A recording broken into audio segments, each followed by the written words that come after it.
আসসালামু আলাইকুম। আশা করি সবাই ভালো আছি। তো আমরা হচ্ছে মৌলসমূহের পর্যায়বৃত্ত ধর্ম ও রাসায়নিক বন্ধন রসায়ন প্রথম পত্র অধ্যায় ৩ এটা পড়তেছিলাম। সো আজকে হচ্ছে এই চ্যাপ্টারের খুবই গুরুত্বপূর্ণ একটা বিষয় যেটা অ্যাডমিশন টেস্টেও প্রচুর পরিমাণে আসে, বোর্ড পরীক্ষাও প্রচুর পরিমাণে আসে। সেটা হচ্ছে পর্যায়বৃত্ত ধর্ম। যেরকম আয়নীকরণ শক্তি, ইলেকট্রন আসক্তি, তড়িৎ ঋণাত্মকতা, এই যে আরও কিছু ব্যাপার-স্যাপার আছে এগুলো আমরা খুব ভালো করে পড়বো ইনশাআল্লাহ। সো এগুলো পড়তে গেলে আমাদের খুবই ইম্পর্টেন্ট একটা জিনিস জানা লাগবে, সেটা হচ্ছে শিল্ডিং ইফেক্ট। অনেকে এটাকে আচ্ছাদন প্রভাব বলে, অনেকে এটাকে আবরণী প্রভাবও বলে। সো এই জিনিসটা একটু জানতে হবে। এটা আমাদের বইয়ে একটু কম আলোচনা করা আছে।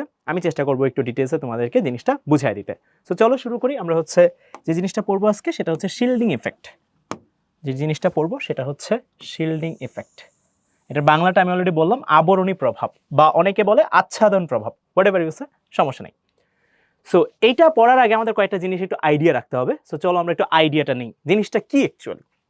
ধরো আমি তোমাকে বললাম যে এইখানে একটা নিউক্লিয়াস ধরো আছে। নিউক্লিয়াসের ভিতরে কি চার্জ থাকে আমরা কিন্তু সেটা জানি। ভিতরে কি থাকে? পজিটিভ চার্জ থাকে। থাকে না ভাইয়া? হ্যাঁ ভাইয়া থাকে। এবার ধরো এইখানে এটা একটা শক্তি স্তর, এটা ধরো হচ্ছে কে, এইখানে ধরো এটা আরেকটা শক্তি স্তর, ধরো এটা হচ্ছে এল। স্বাভাবিকভাবেই নিউক্লিয়াস থেকে দূরে দূরে শক্তি স্তর থাকে। এখানে আরেকটা শক্তি স্তর যেটা হচ্ছে আমার ক্যাপিটাল এম। এখানে ধরো আমার আরও একটা শক্তি স্তর যেটা হচ্ছে ক্যাপিটাল এন। তো আমি এখানে মোটামুটিভাবে কয়টা শক্তি স্তর নিলাম? 4টা শক্তি স্তর নিলাম। সো এবার আমি একটা কাজ করব, এইখানে কিছু ইলেকট্রন প্লেস করব। দেখো এই যে এই জায়গাটায় আমি এখানে একটা ইলেকট্রন প্লেস করতেছি। এটা হচ্ছে ধরো লাস্ট শেল যেটা আছে, মানে আমার এন শেল যেটা আছে সেইখানে। এগুলো হচ্ছে shell number, 1 number orbit, 2 number orbit, 3 number orbit, 4 number orbit. এখন তুমি একটু চিন্তা করো, এটা কি আমার, এটা কি আমার, এটা হচ্ছে ইলেকট্রন, এটা আমার ইলেকট্রন। তাহলে এইবার এই ইলেকট্রনকে এইখানে যে পজিটিভ চার্জটা আছে, সহজ ভাষায় নিউক্লিয়াস আছে, তাকে কি করবে? আকর্ষণ করবে। সে কেন আকর্ষণ করতেছে? কারণ এখানে কি আছে বলো তো ভাইয়া? পজিটিভ চার্জ আছে, প্রোটন আছে। তোমরা এটা জানো, এখানে কি আছে? পজিটিভ চার্জ আছে। এটা কিন্তু আমরা জানি, তাই না ভাইয়েরা? হ্যাঁ আমরা জানি এখানে কি আছে? পজিটিভ চার্জ আছে। পজিটিভ চার্জ বলতে নিউক্লিয়াসের ভিতরে নিউট্রন থাকে, প্রোটন থাকে। নিউট্রন তো নিরপেক্ষ, সো এটা নিয়ে আপাতত আমার মাথা ব্যথা নাই। প্রোটন কিন্তু পজিটিভ চার্জে চার্জিত কণা। তাহলে এখন এই প্রোটন যেটা পজিটিভ, কয়টা আছে? জেড সংখ্যক। যেরকম হাইড্রোজেনে একটা প্রোটন, তুমি যদি সোডিয়ামে চিন্তা করো 11টা প্রোটন। তাহলে এইখানে এই জেড সংখ্যক প্রোটন পজিটিভ চার্জে চার্জিত কণা, এখানে এন শেলে যে ইলেকট্রন আছে এটারে কি করবে? আকর্ষণ করবে। তাহলে আমরা চলো এখানে একটু আকর্ষণটা দেখে ফেলি। এখানে কি করবে? আকর্ষণ করবে। সো আমরা এখানে আকর্ষণটা একটু দেখি। ধরো এই যে এইখানে এরা কি করবে ভাইয়া? এরা আকর্ষণ করবে, ঠিক আছে? সো এইখানে এরা আমার আকর্ষণ করতেছে, তারা পরস্পরকে মিউচুয়ালি কি করবে? আকর্ষণ করবে। ওকে, সো আমি আকর্ষণ দিলাম। সো এরা পরস্পরকে আকর্ষণ করতেছে। এখন তুমি একটু সিম্পলি চিন্তা করো, এখানে এই আকর্ষণ বলের মানটা কত হবে? এই জেড যেটা আছে সেটা এই ইলেকট্রনটাকে টানতেছে, সিম্পলি আকর্ষণ করতেছে, কারণ এটার চার্জ পজিটিভ। অ্যান্ড ইলেকট্রনের উপর আমি দেখো, তোমরা একটু ঠান্ডা মাথায় যদি দেখো, আমি যে ছবিটা আঁকছি এটার উপরের চার্জটা দেখো, এখানে কিন্তু আমি নেগেটিভ দিচ্ছি, তার মানে এটার চার্জ কি? নেগেটিভ। তাহলে প্লাস মাইনাসকে আকর্ষণ করবে। আচ্ছা, আকর্ষণ করলো। এন্ড প্রবলেম হয়েছে, তুমি একটু খেয়াল করে দেখো, একটু খেয়াল করো তো ভাইয়া, কে শেল যেটা নিছো, এল শেল যেটা নিছো, এম শেল কিংবা এন শেল যেগুলো নিছো, এইগুলাতে কি কোনো ইলেকট্রন নাই? তুমি একটু চিন্তা করো তো। ফার্স্টে 1 নাম্বার শেলে 2টা থাকে, 3 নাম্বার শেলে থাকে 2 নাম্বার শেলে থাকে 8টা, 3 নাম্বার শেলে থাকে 2 × 3 স্কোয়ার, তাহলে 9 × 18টা। তাহলে এখানে তুমি যদি চিন্তা করো, এখানে 2টা ইলেকট্রন আছে, এখানে 8টা ইলেকট্রন আছে, এখানে আমার কয়টা ইলেকট্রন আছে? 18টা ইলেকট্রন আছে। তাহলে এর ভিতরে এরা কিন্তু কি আছে? সবগুলা শেলেই কি আছে? ইলেকট্রন আছে। তাহলে এবার আমি ধরো আমি সবগুলো আঁকতেছি না, আমি ধরতেছি, এগুলো আমি কিন্তু ধরতেছি ভাই। আমি ধরো র্যান্ডম এইখানে ধরো একটা ইলেকট্রন নিলাম, এখানে একটা ইলেকট্রন নিলাম, ধরো ভাইয়া আমি এখানে আরো একটা ইলেকট্রন নিলাম, এখানে ধরো আরো একটা ইলেকট্রন নিলাম। আচ্ছা, এই 3টা নিলাম, ধরো এই 3টা নিলাম। এবার তুমি আমার বলো, এই যে এখানে যে ইলেকট্রনটা আছে, সবার শেষ শেলে যে ইলেকট্রনটা আছে, সেই ইলেকট্রনকে এই ইলেকট্রন আকর্ষণ করবে নাকি বিকর্ষণ করবে? তো তুমি বলো ভাই, বুঝাই যাচ্ছে ইলেকট্রন নেগেটিভ চার্জে চার্জিত কণা, তাহলে এরা অবশ্যই কি করবে? এরা অবশ্যই কি করবে? বিকর্ষণ করবে। এরা অবশ্যই কি করবে? বিকর্ষণ করবে। তাহলে এই ইলেকট্রন, এই যে এইখানে যে ইলেকট্রনটা আছে, এটারে কি করবে ভাই? এটারে কি করবে? বিকর্ষণ করবে, বিকর্ষণ করবে। তুমি একটু খেয়াল করে দেখো, এইখানে যে ইলেকট্রন আছে এটাও এটারে কি করবে? বিকর্ষণ করবে। এটারে কি করবে? বিকর্ষণ করবে। করবে না ভাইয়া? হ্যাঁ অবশ্যই বিকর্ষণ করবে। আবার এটারে কি করবে ভাইয়া? এটাও এটারে বিকর্ষণ করবে। করবে না ভাইয়া? অবশ্যই বিকর্ষণ করবে। একইভাবে আরো একটু কাহিনী কিন্তু বাদ রয়ে গেছে। তুমি একটু খেয়াল করে দেখো, এই যে ভিতরে ভিতরে যে ইলেকট্রন আছে এইটাও এটারে কি করবে বিকর্ষণ করবে করবে না হ্যাঁ অবশ্যই করবে আবার এই যে এইটা এটারে কি করবে বিকর্ষণ করবে করবে না অবশ্যই করবে এরা সবাই সবাইকে কি করতে থাকবে বিকর্ষণ করতে থাকবে তাহলে এখন দেখো অনেকগুলো আমি চিত্র কিন্তু এখানে আইকা ফেলছি অলরেডি এবার তুমি একটু চিন্তা করো তুমি চিন্তা করছিলা ফার্স্টে সবার শেষ শক্তি স্তরে একটা ইলেকট্রন যেটাকে নিউক্লিয়াসে থাকা প্রোটন আকর্ষণ করতেছিল ভিতরের দিকে টানতেছিল সবার শেষ শক্তি স্তরের এই ইলেকট্রনকে নিউক্লিয়াস ভিতরের দিকে টানতেছিল তাহলে আমি এই টান দেওয়াটাকে ধরো আমি ধরলাম এই যে এইখানে ধরতেছি এই যে টানতেছিল এবার তুমি একটা জিনিস খেয়াল করো দেখো ভাইরা একটু খেয়াল করো আমি যদি এইখানে চিন্তা করি এই যে টানতেছিল হ্যাঁ টানতেছিল চিত্রটা ভালো করে ঘুরাই দিই ওকে টানতেছিল ওকে এই যে টানতেছিল এখন তুমি একটু চিন্তা করো তো ভাইয়ারা এই যে টানতেছে এই দিকে এই ইলেকট্রনকে এই নিউক্লিয়াসটা টানতেছে ভিতরের যে ইলেকট্রনগুলো আছে ওই যে সবার বাইরের শক্তি স্তরের ইলেকট্রন আছে তারে এই ভিতরের শক্তি স্তরের ইলেকট্রনটা এরা আবার কি করতেছে এরা আবার বলতেছে ভাই বিকর্ষণ এরা কি করতেছে বিকর্ষণ তাহলে নিউক্লিয়াস এই ইলেকট্রনকে আকর্ষণ করতেছে ভিতরে যে ইলেকট্রনগুলো আছে সেটা এটারে আবার কি করতেছে বিকর্ষণ করতেছে একটু ঠান্ডা মাথায় চিন্তা করে দেখো ভিতরে যে ইলেকট্রনগুলো আছে সেটারে কি করতেছে বিকর্ষণ করতেছে এখন আমি একটা কাজ করি এটাকে একটু এইভাবে চিন্তা করো এখানে নিয়ে আসলাম ধরো আমি বলতেছি ধরতেছি সাপোজ আমি বলতেছি এরকম নো ইলেকট্রন এট কে এল এম কোনো electron K L M A নাই সেক্ষেত্রে কি হবে তুমি বলো তো ভাইরা ঠান্ডা মাথায় চিন্তা করো ধরতেছি আমি সাপোজ ধরতেছি নো ইলেকট্রন এট কে এল এম তাহলে কে তে কোনো ইলেকট্রন নাই এল এ কোনো ইলেকট্রন নাই এম এ কোনো ইলেকট্রন নাই তাহলে যেটা হবে এখানে অ্যাট্রাকশনটা কিরকম হবে তুমি বলবা ভাইয়া আপনি উপরে যে আকর্ষণমূলক বলটা দিচ্ছেন এটা শুধু থাকবে নিচে যে বিকর্ষণমূলক চিহ্নটা দিচ্ছেন এটা আর থাকবে না তাহলে এক্ষেত্রে অ্যাট্রাকশনটা কিরকম হবে এক্ষেত্রে আমার অ্যাট্রাকশনটা হবে জেড অ্যামাউন্টে অ্যাট্রাকশন মানে আকর্ষণ অবশ্যই সেটা আকর্ষণ হবে অ্যাট্রাকশনের বাংলা হচ্ছে আকর্ষণ কারণ এখানে মাইনাস চার্জ এখানে প্লাস চার্জ অবশ্যই কি করবে আকর্ষণ করবে কি পরিমাণ আমি ধরতেছি জেড পরিমাণ জেড পরিমাণ কারণ জেড যতটুকু হবে ততটুকুই তো আকর্ষণ করবে যেরকম হাইড্রোজেনের ক্ষেত্রে একটা প্রোটন তাহলে একটা প্রোটন এখানে আকর্ষণ করবে এই ইলেকট্রনটাকে যদি ধরো এখানে 10টা প্রোটন তাহলে 10টা প্রোটন এখানে এই ইলেকট্রনকে আকর্ষণ করবে তুমি যদি ধরো এখানে 23টা প্রোটন তাহলে 23টা প্রোটন এখানে ইলেকট্রনকে আকর্ষণ করবে তাহলে জেড সমান পরিমাণ আকর্ষণ এখানে করবে এবার এটা কি সম্ভব যে কে এল এম এগুলাতে কোনো ইলেকট্রন নাই ইজ ইট পসিবল না ভাই এটা পসিবল না তাহলে কে এল এম এ কিন্তু অবশ্যই কি আছে ইলেকট্রন আছে কে এল এম এ কি আছে অবশ্যই ইলেকট্রন আছে যেহেতু কে এল এম এ ইলেকট্রন আছে তাহলে এইখানে তুমি যে পরিমাণ অ্যাট্রাকশন পাচ্ছ এই যে জেড অ্যামাউন্টের অ্যাট্রাকশনটা পাচ্ছ তুমি যদি কে এল এম এ ইলেকট্রন থাকে যদি কি 100% থাকবে কে এল এম এ অবশ্যই ইলেকট্রন থাকবে তাহলে এই অ্যাট্রাকশনটা কি জেড অ্যামাউন্টেই থাকবে নাকি তার থেকে বেড়ে যাবে নাকি তার থেকে কমে যাবে তুমি একটু ভিডিওটা পজ করে ঠান্ডা মাথায় চিন্তা করো তুমি চিন্তা করো সবার বাইরের শক্তি স্তরের ইলেকট্রনটাকে নিউক্লিয়াস আকর্ষণ করতেছে ভিতরে যে ইলেকট্রনগুলো আছে সেটারে বিকর্ষণ করতেছে তাহলে এইখানে একটা রেজাল্টেন্ট ফোর্স চলে আসবে জিনিসটা এরকম ধরো আমি যদি এইভাবে বলি ধরো এইভাবে আমি একটু চিন্তা করি ধরো এইভাবে তুমি 10 নিউটন ফোর্স ফিল করতেছো কেউ একজন তোমাকে 2 নিউটন বলে এইদিকে ঠেলতেছে ঠিক আছে তাহলে এইখানে রেজাল্টেন্ট বা লব্ধি যেটাকে বলে হ্যাঁ রেজাল্টেন্ট এটা কত হয়ে যাবে তুমি বলবা খুবই সহজ ভাই 8 নিউটন হয়ে যাবে এখানে কি হয়ে যাবে 8 নিউটন হয়ে যাবে রেজাল্টেন্ট কি হয়ে যাবে 8 নিউটন হয়ে যাবে এইবার তুমি একটু চিন্তা করো এরা তো ইলেকট্রন আছে তাহলে এরারে বিকর্ষণ করতেছে তাহলে আমি এখানে রিপালশন আছে না নাই এখানে তুমি বলবা ভাই এখানে অবশ্যই বিকর্ষণমূলক বল আছে রিপালশন মানে বিকর্ষণ তাহলে এরা সবাই এই ইলেকট্রনটাকে বিকর্ষণ করতেছে এইদিকে আকর্ষণ করতে হয় তাহলে এখানে একটা নিট বল আসবে কি আসবে একটা নিট বা রেজাল্টেন্ট ফোর্স আসবে আচ্ছা তাহলে এখন আমি এটা বুঝতেছি এখানে জেড পরিমাণ আকর্ষণ আছে এখানে কিছু পরিমাণ রিপালশন আছে তাহলে নিট বলের মানটা তুমি একটু খেয়াল করে দেখো তুমি এটাকে যদি বলো আকর্ষণ তাহলে এটাকে কি বলবা এটাকে যদি বলো তুমি বিকর্ষণ তাহলে লব্ধির মানটা কত হয়ে গেছে এখানে কমে গেছে তাহলে এইখানে আমি যদি এখন বলি যে ভাই রেজাল্টেন্ট কত হবে তুমি বলবো ভাইয়া রেজাল্টেন্ট হবে তাহলে রেজাল্টেন্ট হবে এইখানে জেড মাইনাস অবশ্যই মাইনাস এই মাইনাসটাকে আমরা বলি সিগমা এই যে একটা খুবই ইম্পর্টেন্ট জিনিস চলে আসলো, এই যে এইখানে তুমি একটা অ্যামাউন্ট অফ জিনিস বাদ দিচ্ছ বিকর্ষণমূলক বলের জন্য। এটা কেন বাদ দিচ্ছ? ভিতরের শক্তি স্তরে যে ইলেকট্রনগুলো আছে, এই ইলেকট্রনগুলা এরা বিকর্ষণ করতেছে। বিকর্ষণমূলক বলের জন্য এখানে নিট রেজাল্টেন্ট লব্ধি বলের মান কি হয়ে গেছে? কমে গেছে। এই যে কমে গেছে, এই যে প্রভাবটা, কমে যাওয়ার জন্য যে প্রভাবটা, সেটাই হচ্ছে আমাদের এই যে দেখো প্রভাবটা কেন, কারণ এরা কি করতেছে? বিকর্ষণ করতেছে, শিল্ড করতেছে, ধাক্কা দিচ্ছে, শিল্ড। দ্যাটস ওয়াই এই ইফেক্টটাকে আমরা কি বলি? শিল্ডিং ইফেক্ট বলি। তাহলে এখানে কি হয়েছে? কিছু পরিমাণ ফোর্স আমার কি হয়ে গেছে? কমে গেছে। কিছু পরিমাণ ফোর্স আমার অ্যাট্রাকশন এবং রিপালশন এই দুটার ক্রিয়ায় কিছু পরিমাণ কমে গেছে। আমি যদি জিজ্ঞেস করি কি পরিমাণ কমে গেছে, তুমি কিন্তু বলতে পারবা। কতটুকু কমছে তুমি কিন্তু বলতে পারবা। নাও উই ক্যান সে যে ভাই এখানে আমার সিগমা পরিমাণ কি হয়ে গেছে? কমে গেছে। এই যে এইটুকু আমার কমে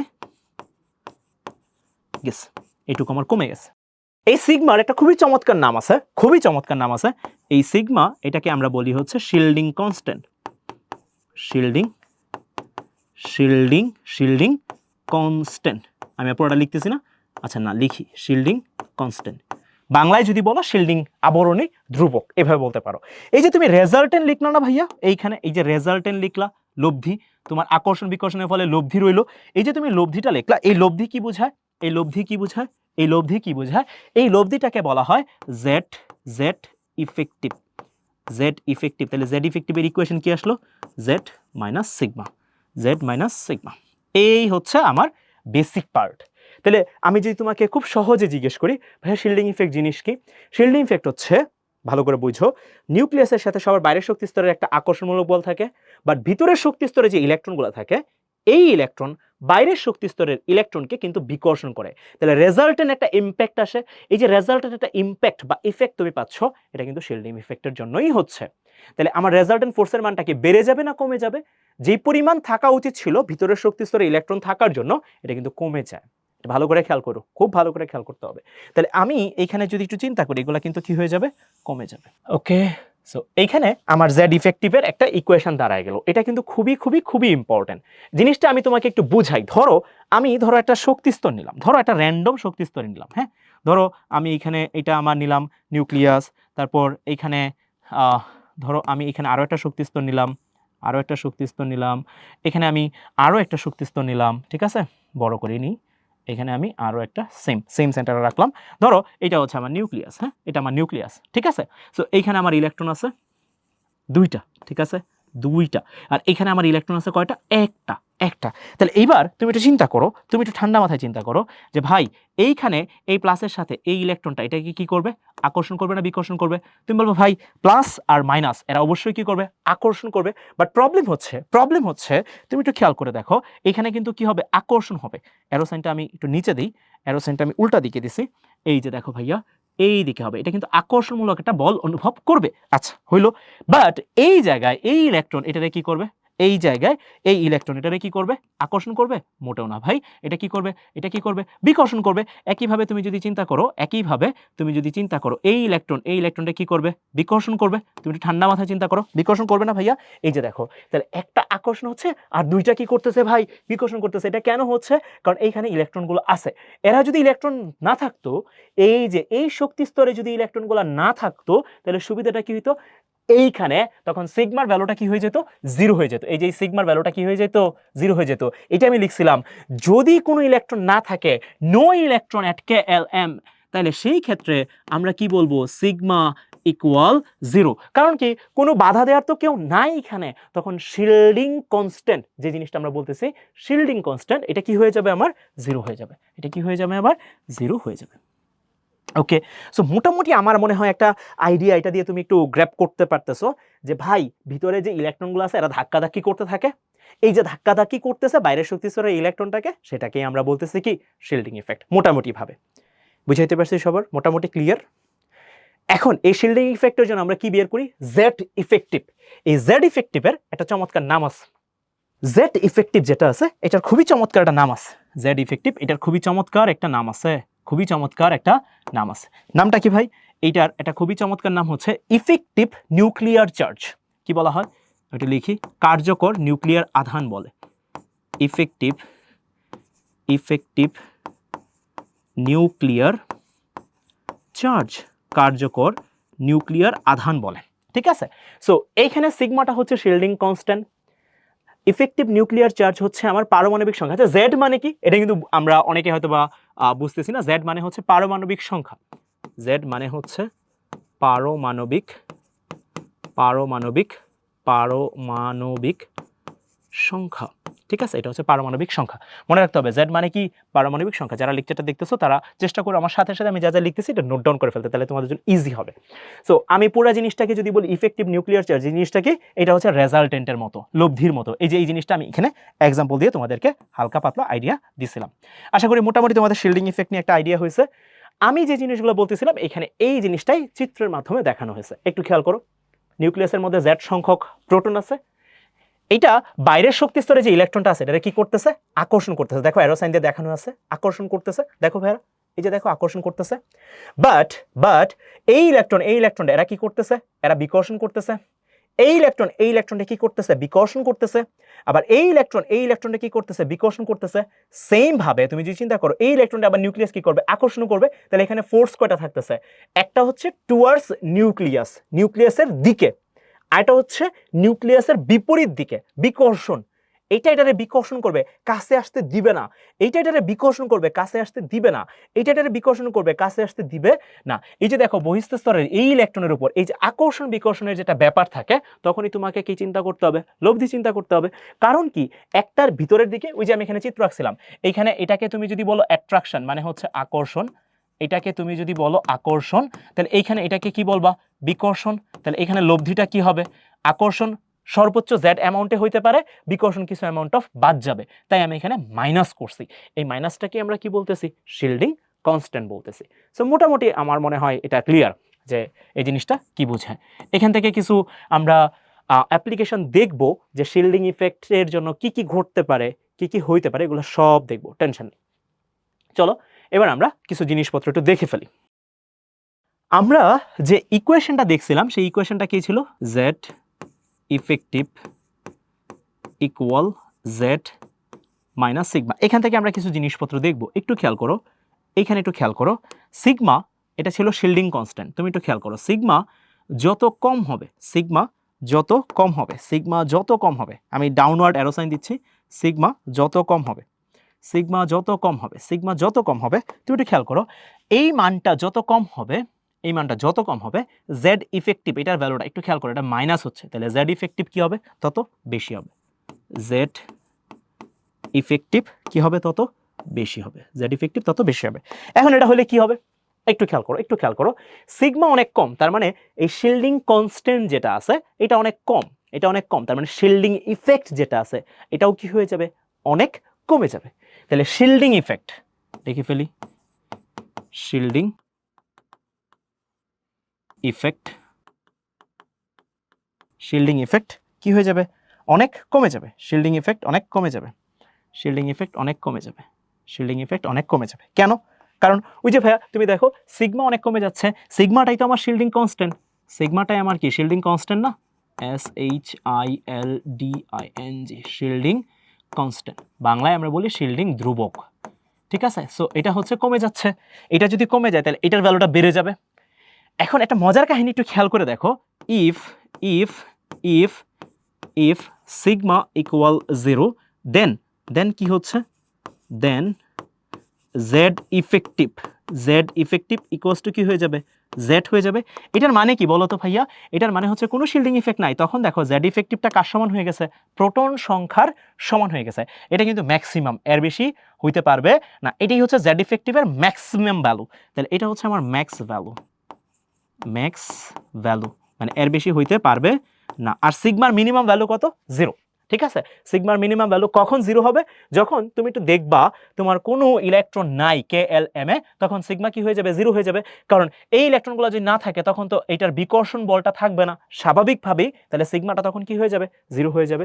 তাহলে জেড ইফেক্টিভের ম্যাক্সিমাম ভ্যালু হচ্ছে জেড, যেটা আমার প্রোটন সংখ্যার সমান। তাহলে শিল্ডিং ইফেক্ট অনেক কম। তাহলে দেখো ভিতর থেকে ঠেলার মতো কেউ নাই, তুমি একটু চিন্তা করো, ভিতর থেকে তোমাকে ঠেলবে না, তাহলে শুধু আকর্ষণ করবে, শুধু টানবে। এটার মানে কি ভাইয়া, তুমি চিন্তা করো, তুমি বাইরের শক্তি স্তরে যারা ইলেকট্রনগুলো আছে, তুমি একটু চিন্তা করো, জাস্ট চিন্তা করো, ধরো এটা নাই, এটা তোমার নাই, এইটা নাই, এটা নাই। তার মানে এই বিকর্ষণমূলক যে বলগুলো আছে, এই ইলেকট্রনে বিকর্ষণ, এই ইলেকট্রনকে বিকর্ষণ, এই ইলেকট্রনকে বিকর্ষণ, এই ইলেকট্রনকে বিকর্ষণ, এটা নাই। এটার মানে কি, এই ইলেকট্রনটাকে সে অনেক টানতে থাকবে, তাহলে এই শক্তি স্তরে তুমি একটু চিন্তা করো, ইলেকট্রনকে টানতে থাকবে, তাহলে সাইজ কি হতে থাকবে, সাইজ কি হতে থাকবে, দেখো একটু ভালো করে, টানতেছে, তুমি একটু চিন্তা করো, টানতেছে, তাহলে সাইজ কি হতে থাকবে, কমতে থাকবে, কমতে থাকবে। তাহলে এখানে সাইজ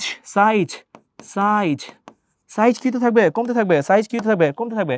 শিল্ডিং ইফেক্ট অনেক কম, জেড ইফেক্ট অনেক বেশি, তাহলে সাইজ কি হতে থাকবে, কমতে থাকবে। সাইজ যদি কমতে থাকে, তুমি একটু চিন্তা করো, সাইজ কমতেছে, শিল্ডিং ইফেক্ট অনেক কমতেছে, তাহলে তুমি চিন্তা করো ভিতরের এই বিকর্ষণমূলক বলগুলো কমে যাচ্ছে, তাহলে আকর্ষণমূলক বল অনেক কি হয়ে যাচ্ছে, বেড়ে যাচ্ছে। আকর্ষণ, অ্যাট্রাকশন, বাংলায় লিখি আকর্ষণ, আকর্ষণ কি হয়ে যাবে, অনেক বেড়ে যাবে, আকর্ষণ অনেক বেড়ে যাবে। এই যে আমরা একটা লাইন দাঁড় করলাম, এই লাইনটা কিন্তু খুবই ইম্পর্টেন্ট। সিগমা অনেক কম, জেড ইফেক্ট অনেক বেশি, শিল্ডিং ইফেক্ট অনেক কম, সাইজ অনেক ছোট, শিল্ডিং ইফেক্ট অনেক কম, মানে হচ্ছে সাইজ অনেক কমে আসবে, কারণ জেড ইফেক্ট অনেক বেড়ে গেছে, তাহলে আকর্ষণ অনেক বেড়ে আসবে। এই লাইনটা আমার জন্য খুবই ইম্পর্টেন্ট। আচ্ছা, এইবার তাহলে আমরা এইখান থেকে একটা ছোট্ট থিওরি দাঁড় করায় ফেলি। চলো তো আমরা ছোট্ট থিওরি দাঁড় করায় ফেলি, আমরা দেখি তো পারি কিনা। চলো তো একটা ছোট্ট থিওরি আমরা এখানে এস্টাবলিশ করতে পারি, মোটামুটি একটা ছোট্ট থিওরি দাঁড় করাবো। চলো আমরা এটাকে একটু উপরে তুলে নিই। আচ্ছা, সো আমরা একটা ছোট্ট থিওরি দাঁড় করাই। দেখো তো আমরা কি এটা বলতে পারি কিনা, জেড ইফেক্টিভের সাথে সাইজের রিলেশনটা কিরকম, এটা যত বাড়বে সাইজ কি হবে, তত কমবে। তাহলে জেড ইফেক্টিভ প্রপোর্শনালস টু 1/সাইজ, জেড ইফেক্টিভ সমানুপাতিক 1/সাইজ। তার মানে কি, ব্যস্তানুপাতিক সম্পর্ক বলতে পারি ভাইয়া? হ্যাঁ ভাইয়া বলতে পারেন। আরেকটা জিনিস বলতে পারি, জেড ইফেক্টিভ সমানুপাতিক। আচ্ছা, শিল্ডিং ইফেক্টিং না আমরা একটু শর্ট ফর্ম লিখি। হ্যাঁ, আমি এখন ক্লাসে লিখে ফেলতেছি, তোমরা আমার সাথে একটু নোট ডাউন করে ফেলবা। শিল্ডিং ইফেক্টে আমরা এসই লিখবো, ঠিক আছে? এটা মনে রাখবা, শিল্ডিং ইফেক্টে আমরা এসই লিখবো, ঠিক আছে, সহজে। তাহলে শিল্ডিং ইফেক্টের সাথে তুমি যদি একটু চিন্তা করো, সাইজের সম্পর্ক কিরকম, ব্যস্তানুপাতিক। আবার শিল্ডিং ইফেক্টের সাথে জেড ইফেক্টের সম্পর্ক কিরকম, ব্যস্তানুপাতিক। শিল্ডিং ইফেক্টের সাথে জেড ইফেক্টের সম্পর্ক কিরকম, ব্যস্তানুপাতিক। তাহলে 1/1 দেখো, এটা যদিও বাড়ে এটা কমে, তাহলে এখানে আমরা কি বলতে পারি, শিল্ডিং ইফেক্ট বলতে পারি। হ্যাঁ ভাইয়া বলতে পারেন, আপনি চাইলেই বলতে পারেন। আচ্ছা, এখন তোমাকে যদি এখন একটা ছোট্ট প্রশ্ন মাঝে আসে, এটা খুব বেশি আসে না, তোমাকে যদি জিজ্ঞেস করি শিল্ডিং ইফেক্টের সাথে সাইজের রিলেশনটা কিরকম, তুমি বলবা ভাইয়া এটা খুবই সহজ, শিল্ডিং ইফেক্ট প্রপোর্শনালস টু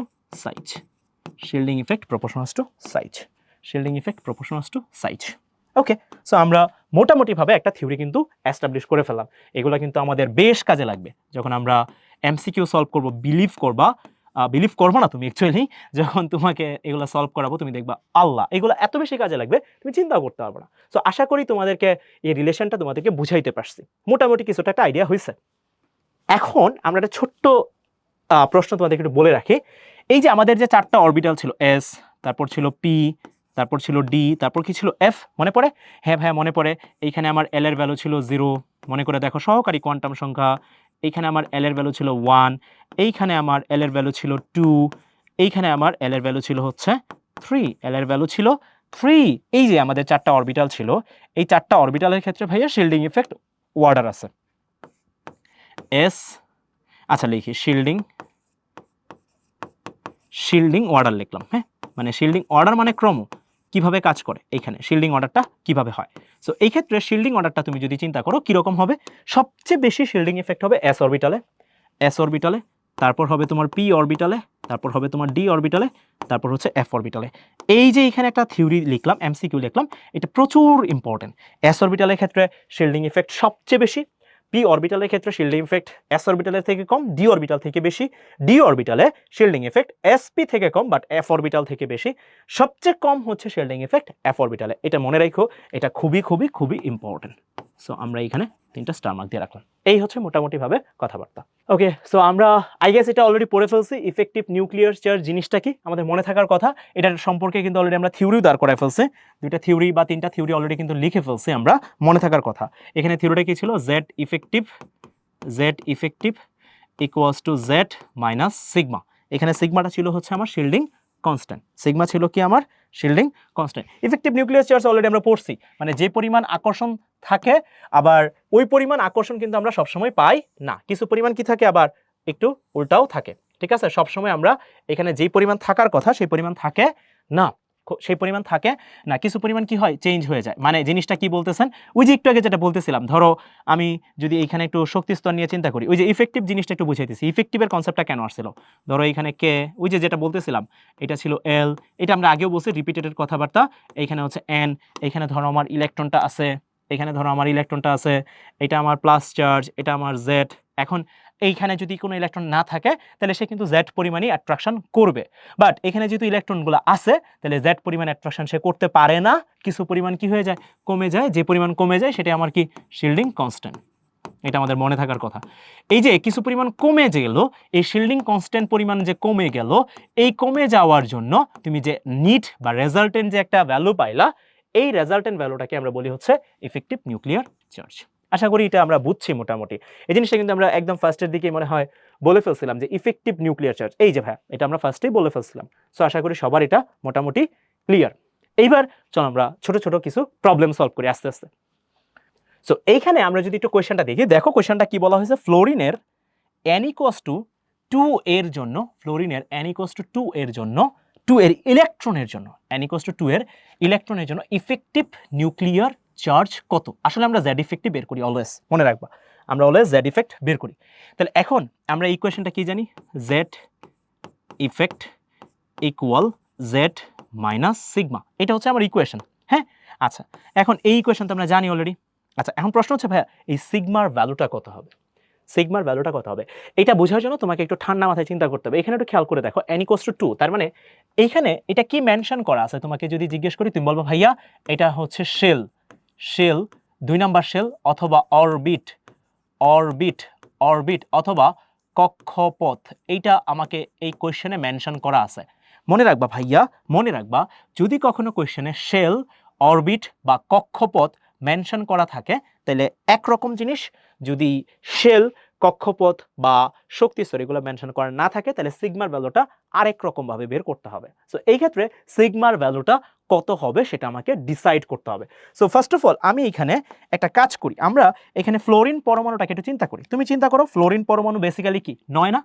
হ্যাঁ, ফ্লোরিন পরমাণু হচ্ছে 9, তাহলে এখানে এটার ইলেকট্রন বিন্যাস কত হবে 2, তারপর হবে 7, তাই না? এটার ইলেকট্রনিক কনফিগারেশন, হ্যাঁ ভাই তাই হবে। তাহলে তুমি চিন্তা করো এইখানে দেখো এটা হচ্ছে নিউক্লিয়াস, এটা তার প্রথম শক্তি স্তর সেন্টার, এইটা হচ্ছে তার দ্বিতীয় শক্তি স্তর, এটা হচ্ছে তার দ্বিতীয় শক্তি স্তর। তাহলে এইখানে আমি নিউক্লিয়াস দিয়ে দিলাম, এইখানে আমার 2টা ইলেকট্রন আছে, একটা তারপর আছে 2টা দিয়ে দিলাম, আর বাইরের শক্তি স্তরে কয়টা আছে, একটা তারপর আছে 2টা, এখানে এই যে 4টা দিয়ে দিলাম, 7টা থাকবে তো, 4টা তারপর হচ্ছে 5টা, 5টা 6টা আর একটা এখানে দিয়ে দিলাম 7টা। এই হচ্ছে কথাবার্তা, এই হচ্ছে তোমার ফ্লোরিন পরমাণু, তাই না ভাইয়া? হ্যাঁ ভাই এটা ফ্লোরিন পরমাণু। এবারে চিন্তা করো তোমাকে কোন শেলে বলছে, 2 নাম্বার শেলে বলছে, তাহলে এই ক্ষেত্রে সিগমার ভ্যালু কত হবে?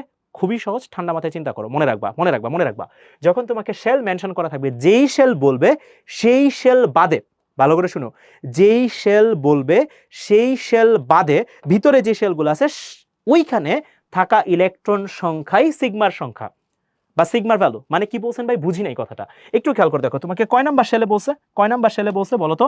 দেখো এটা হচ্ছে তোমার n = 2, তোমাকে এই শেলে তোমাকে বলছে জেড ইফেক্টিভ বের করতে, আর এটা আমার কি n = 1। হ্যাঁ, তাহলে এখন দেখো তোমার কয় নাম্বার শেলে বের করতে বলছে, 2 নাম্বার শেলে বের করতে বলছে। কয় নাম্বার শেলে?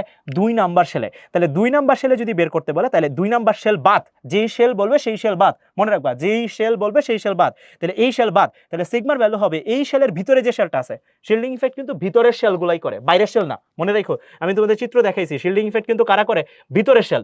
এই যে বহিস্থ স্তর নিলাম, বহিস্থ স্তর, তারপরে দেখো ভিতরের শেলটা করতেছে। তোমাদের যে চিত্র দেখাইছিলাম সেই চিত্রের মধ্যে মনে হয় আমি দেখাইছিলাম, এই দেখো এটা ছিল আমার এন শেল, বাইরের শেল, আর ভিতরে যে শেলগুলো আছে সেগুলো কিন্তু শিল্ডিং ইফেক্টে যায়। তাহলে যেই শেল বলবে সেই শেল বাদে, যেই শেল বলবে সেই শেল বাদ তারপরে ভিতরে যে শেলটা আছে তাহলে 1 নাম্বার শেল সিলেক্ট করবা, তাহলে তুমি কি করবা 1 নাম্বার শেল সিলেক্ট করে ফেলো, চলো করে ফেলি। 1 নাম্বার শেল সিলেক্ট করে ফেললাম ভাই। 1 নাম্বার শেলে কয়টা ইলেকট্রন আছে? 1 নাম্বার শেলে কয়টা ইলেকট্রন আছে? 2টা ইলেকট্রন আছে, এটাই হচ্ছে সিগমার মান। 1 নাম্বার শেলে কয়টা ইলেকট্রন আছে? 2টা, তাহলে এটাই হচ্ছে তোমার সিগমার মান। তাহলে যদি কখনো শেল মেনশন করা থাকে কয় number shell? 2 number shell, 2 number shell, তাহলে 2 নাম্বার শেল বাদ, 2 নাম্বার শেল বাদ, 2 নাম্বার শেল বাদ দিলাম। ওকে, এইবার একটু চিন্তা করো, ফ্লোরিনের পারমাণবিক সংখ্যা হচ্ছে 9, তাহলে এটাই হচ্ছে তোমার জেড, এটাই হচ্ছে তোমার কি জেড, তাহলে এইখানে জেড এর ভ্যালু হচ্ছে 9। ওকে, এবার কয় নাম্বার শেল? 2 নাম্বার শেল, তাহলে 2 নাম্বার শেল বাদ। 2 নাম্বার শেলের ভিতরে কয় নাম্বার শেল আছে? 1 নাম্বার শেল, সেখানে ইলেকট্রন আছে কয়টা? 2টা, তাহলে সিগমার ভ্যালু হচ্ছে 2, তাহলে এইখানে জেড ইফেক্টিভ হচ্ছে 7। এই যে দেখো, এখানে কিন্তু আকর্ষণ হওয়ার কথা ছিল 9, মানে জেড এর সমান, বাট এখানে কিছু অ্যামাউন্ট অফ আকর্ষণ বিকর্ষণের ক্রিয়ায় কমে গেছে, ফাইনালি তুমি পাচ্ছ কত?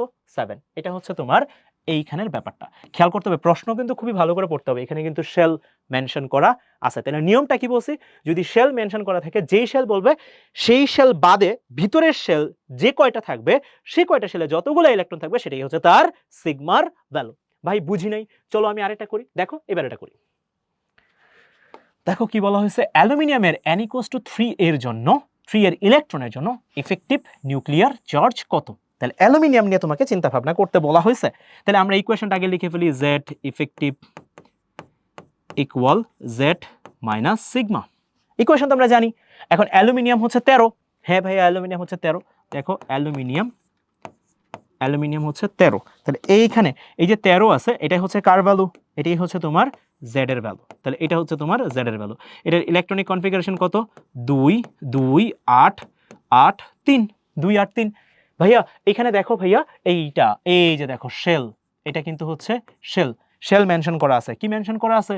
শেল মেনশন করা আছে। শেল মানে শক্তি স্তর, শেল মানে কক্ষপথ, শেল মানে অরবিট, এটা মেনশন করা আছে।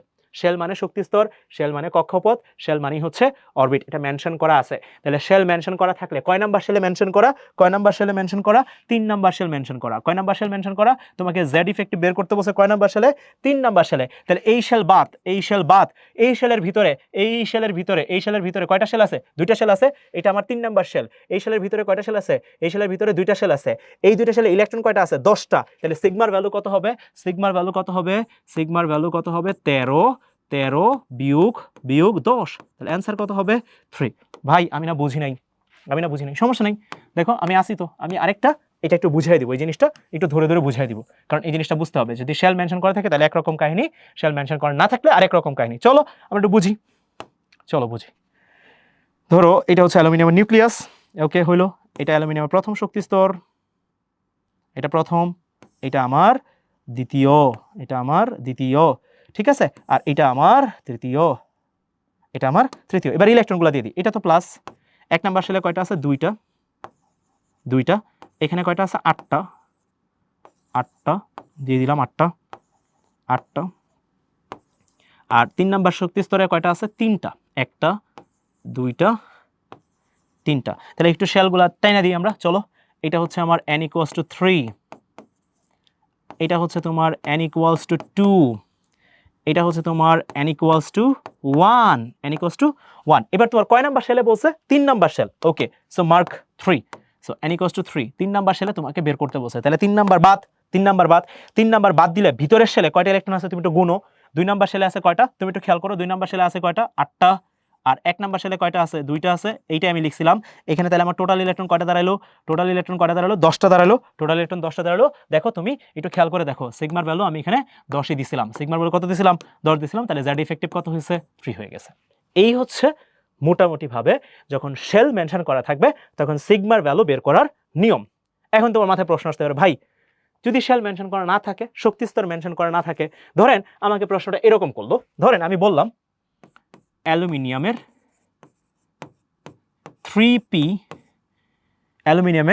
3p তে থাকা ইলেকট্রন এর জেড ইফেক্টিভ কত? এইটা ধরো তোমাকে মেনশন করছে, এইটা ধরো তোমার এবার কোয়েশ্চেন, এইবার ধরো তোমার এটা কোয়েশ্চেন, মানে কি জিনিসটা? এটা ভাই কেন আসবে? তুমি দেখো অ্যালুমিনিয়ামের যদি তুমি ইলেকট্রন বিন্যাস করো, দেখো আমরা একটু করি। অ্যালুমিনিয়াম এটা হচ্ছে 13, তাহলে কি আসবে? 1s2, তারপর কি আসবে 2s2 2p6 3s2 13 তো তাহলে 10 2 12 তাহলে 3p তে কত হবে 1 তাহলে তোমাকে এইবার এইবার তুমি কিন্তু আটকায় গেছো এইবার কিন্তু আর শেল বলে নাই এবার কি বলছে সাবশেল এই যে 3p এই 3p বান্দাটাকে তুমি বলবো ভাই 3p বান্দাটা হচ্ছে সাবশেল সাবশেল বাংলা এটাকে বলে উপশক্তি স্তর এটা কি বলে সাবশেল তাহলে এবার তোমাকে সাবশেলের মধ্যে থাকা ইলেকট্রনের জন্য জেড ইফেক্টিভ বের করতে বলছে আগের প্যাটার্ন আগের কোশ্চেন আর এই কোশ্চেনটা কি সেম দাঁড়াইতেছে একটু খেয়াল করো দেখো শেল বলা আছে এখানেও দেখো শেল বলা আছে but for this question for this particular question এখানে কিন্তু শেল বলা নাই এখানে কি বলা আছে সাবশেল এবার কিন্তু আর খুব সহজে আগের মতো বের করতে পারবো না বাট একটু খেয়াল রাখো আগেরটার ক্ষেত্রে কি বলছিলাম যেই শেল বলবে সেই শেল বাদ সেই শেলের বাদ দিয়ে ভিতরে যতগুলা শেল আছে ওই ততগুলা শেলে থাকা ইলেকট্রন সংখ্যাই হচ্ছে সিগমার সংখ্যা বাট যদি এরকম সাবশেল চলে আসে তখন ভাইয়া জীবন একটু জটিল হয়ে যায় যেটা কিন্তু বেশ পেইনফুল আসলে পেইনফুল ইন এ সেন্স যে তোমাকে একটু ঠান্ডা মাথায় চিন্তা ভাবনা না করলে তুমি এটা বের করতে পারবে না তখন তুমি ভেবা চেকা খায় যাবা ভাই এ কি হচ্ছে আমার সাথে এরকম একটা অবস্থা চলে আসবে এখন যখন এরকম সাবশেল চলে আসবে তখন তোমাকে যেই ব্যক্তি শরণাপন্ন হইতে হবে সেই ব্যক্তির নাম হচ্ছে স্ল্যাটার রুল সো আমাদের এখনকার কাজ হচ্ছে এই স্ল্যাটার রুলটা পড়া সো স্ল্যাটার রুল কখন পড়বো এটা খুবই ইম্পর্টেন্ট একটা জিনিস যখন তোমার সামনে সাবশেল চলে আসবে ভাই সাবশেলের বাংলাটা একটু বলে দেন সাবশেলের বাংলা হচ্ছে উপশক্তি স্তর ভাই উপশক্তি স্তর কারা দেখো আমি তোমার দেখাই তুমি যে ইলেকট্রনিক কনফিগারেশন করো ধরো আমি তোমার যদি বলি 2s এটা একটা উপশক্তি স্তর তারপর হচ্ছে 2p এগুলো একটা উপশক্তি স্তর 3s এটা একটা সাবশেল 3p এটা একটা উপশক্তি স্তর তারপর ধরো 3d তারপর ধরো 4s তারপর ধরো 4p তারপর ধরো 4d তারপর হচ্ছে 4f after that 5s after that 5p after that 5d এরপরে হচ্ছে 5f এরপরে হচ্ছে 5g ভাইয়া এটা কি 5g কেন লিখলেন আমরা কিন্তু জানি এটা এরপরে অ্যালফাবেটিক অর্ডার এসপিডিএফ এর পরে alphabetic order G H I এভাবে চলতে থাকবে জি আমাদের লাগে না কারণ হচ্ছে 118 পর্যন্ত এফ দিয়ে হয়ে যায় জি লাগে না বাট ধরো হঠাৎ করে আমি একদিন স্বপ্নে একটা স্বপ্নটপ্ন দেখলাম তারপর ধরো একটা মৌল আবিষ্কার করে ফেললাম যার পারমাণবিক সংখ্যা ধরো 218 তখন কিন্তু তোমাকে ভাইয়া জি এইচ আই এগুলোর হেল্প নিতে হবে আচ্ছা সো এগুলো হচ্ছে সবই সাবশেল সো এখন আমাদের কি শিখতে হবে স্ল্যাটার রুল সো চলো আমরা স্ল্যাটার রুল পড়বো স্ল্যাটার রুলটা কেন লাগতেছে for calculating sigma for calculating সিগমাটাকে ভাই সিগমাটাকে শিল্ডিং কনস্ট্যান্ট শিল্ডিং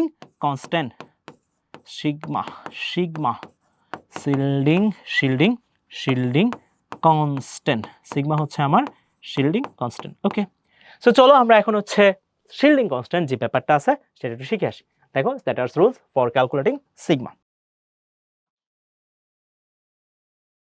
এখন এইটার কয়েকটা স্টেপ আছে আমরা স্টেপ বাই স্টেপ যাব ফার্স্ট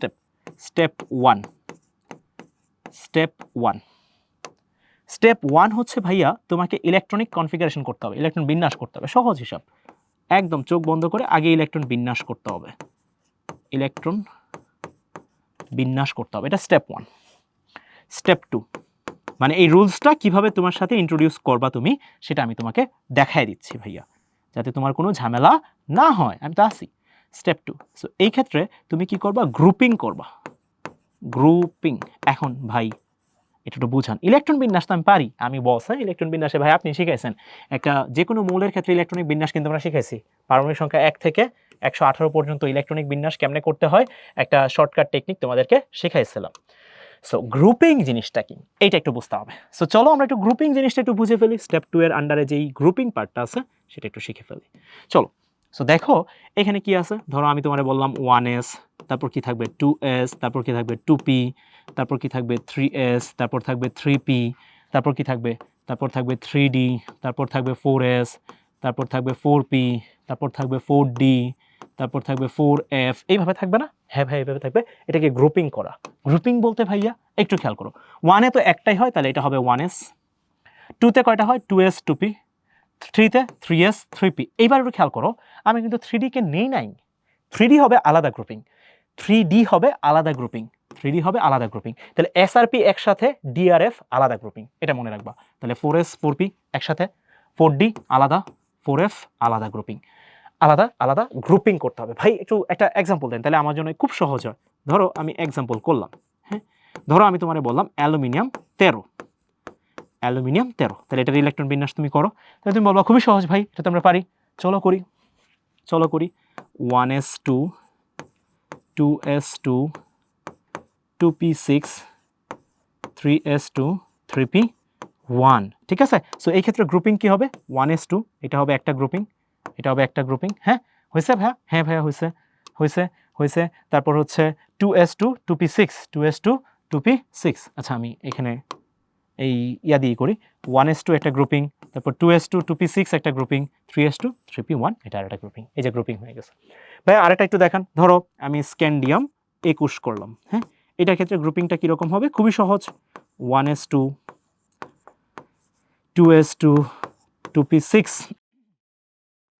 3s2, 3p6, 3d1, তারপর হচ্ছে 4s2।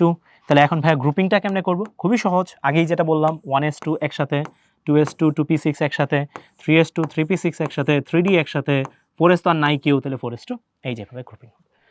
সো এইটা হচ্ছে তোমার গ্রুপিং এর টেকনিক। আশা করি তোমরা গ্রুপিং কিভাবে করে এটা বুঝে গেছো। সো চলো আমরা এটা একটু এই পাশে দিয়ে দিই, এই জিনিসটাকে, এই বান্দাকে আমরা একটু এদিক থেকে সরায় দিই। ওকে, সো এই হচ্ছে কথাবার্তা। তাহলে আমাদের স্টেপ 2 ডান। স্টেপ 2 তে হচ্ছে আমরা গ্রুপিং করলাম, ঠিক আছে, এই যে গ্রুপিং এইভাবে করতে হয়। ওকে, সো এখন আমরা যেটা করব সেটা হচ্ছে স্টেপ 3। স্টেপ 3, ওকে। সো স্টেপ 3 তে ভাই কি দেখাবেন? স্টেপ 3 তে ভাই আমাকে দুইটা জিনিস খেয়াল করতে হবে।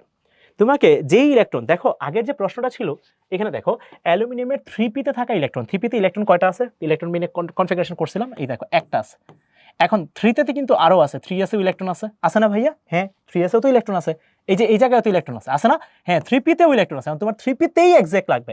এখন ইলেকট্রন s এও থাকতে পারে, p তেও থাকতে পারে। আবার ধরো এই যে স্ক্যান্ডিয়ামের যে ইলেকট্রনিক কনফিগারেশন করছি, ধরো তোমাকে বললো যে এইখানে 3d তে থাকা ইলেকট্রন, তাহলে দেখো d তেও থাকতে পারে ইলেকট্রন, কিন্তু d তেও থাকতে পারে, s এও থাকতে পারে, p তেও থাকতে পারে, আবার কি f এও থাকতে পারে। এটা কিন্তু আমরা জানি না কোথায় কোন ইলেকট্রনটা আছে এবং কোন ইলেকট্রনের জন্য তোমাকে সিগমাটা বের করতে বলবে, এটা কিন্তু তুমি জানো না। সো তোমাকে একটু খেয়াল করতে হবে, আমি জানি কথা একটু জটিল মনে হচ্ছে, একটু ধৈর্য ধরো, বুঝে যাবা। সো এই ক্ষেত্রে তোমাকে একটু খেয়াল করতে হবে, যদি ইলেকট্রনটা s অর p অরবিটাল থাকে, s অর p অরবিটালে থাকে, s অর p অরবিটালে থাকে, এই ক্ষেত্রে তোমাকে একটু ঠান্ডা মাথায় চিন্তা করতে হবে। ওকে, সো নিয়মটা কি এই ক্ষেত্রে? এই ক্ষেত্রে নিয়মটা হচ্ছে ইলেকট্রন সংখ্যা, ইলেকট্রন সংখ্যা, ইলেকট্রন সংখ্যা ইনটু 0.35, ইলেকট্রন সংখ্যা ইনটু 0.35, এটা হচ্ছে ns, ns অ্যান্ড np এর জন্য, ns অ্যান্ড np এর জন্য ইলেকট্রন সংখ্যা ইনটু কত? 0.35। আমি দেখাবো, টেনশন নাই, একটু জাস্ট লিখো আমার সাথে, এই নিয়মগুলা তোমাদেরকে আমি সব বুঝাই দিব। এরপরে ইলেকট্রন সংখ্যা,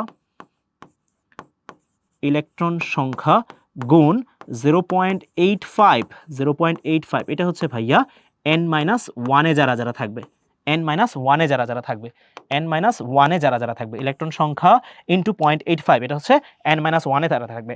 ইলেকট্রন সংখ্যা, ইলেকট্রন সংখ্যা গুণ গুণ গুণ, এখানে হবে 1, এটা হচ্ছে n-2, n-2 অ্যান্ড বিলো, এর নিচে যারা যারা থাকবে সবার জন্যই আমি ইলেকট্রন সংখ্যা এবং এই সংখ্যাটাকে 1 দিয়ে গুণ করব। ইলেকট্রন সংখ্যা গুণ 0.35, এটা হচ্ছে ns and np, ইলেকট্রন সংখ্যা ইনটু 0.85, এটা হচ্ছে n-1 এর জন্য, ইলেকট্রন সংখ্যা ইনটু 1, এটা হচ্ছে n-2 and below. So electron যদি s আর p তে থাকে তাহলে আমরা এই রুলসটা ফলো করব, এটা হচ্ছে আমাদের স্টেপ 3। আমাদের আরেকটা স্টেপ ফলো করতে হবে, সেটা আমি পরের স্লাইডে একটু লিখে দিচ্ছি, চলো। সো স্টেপ 4,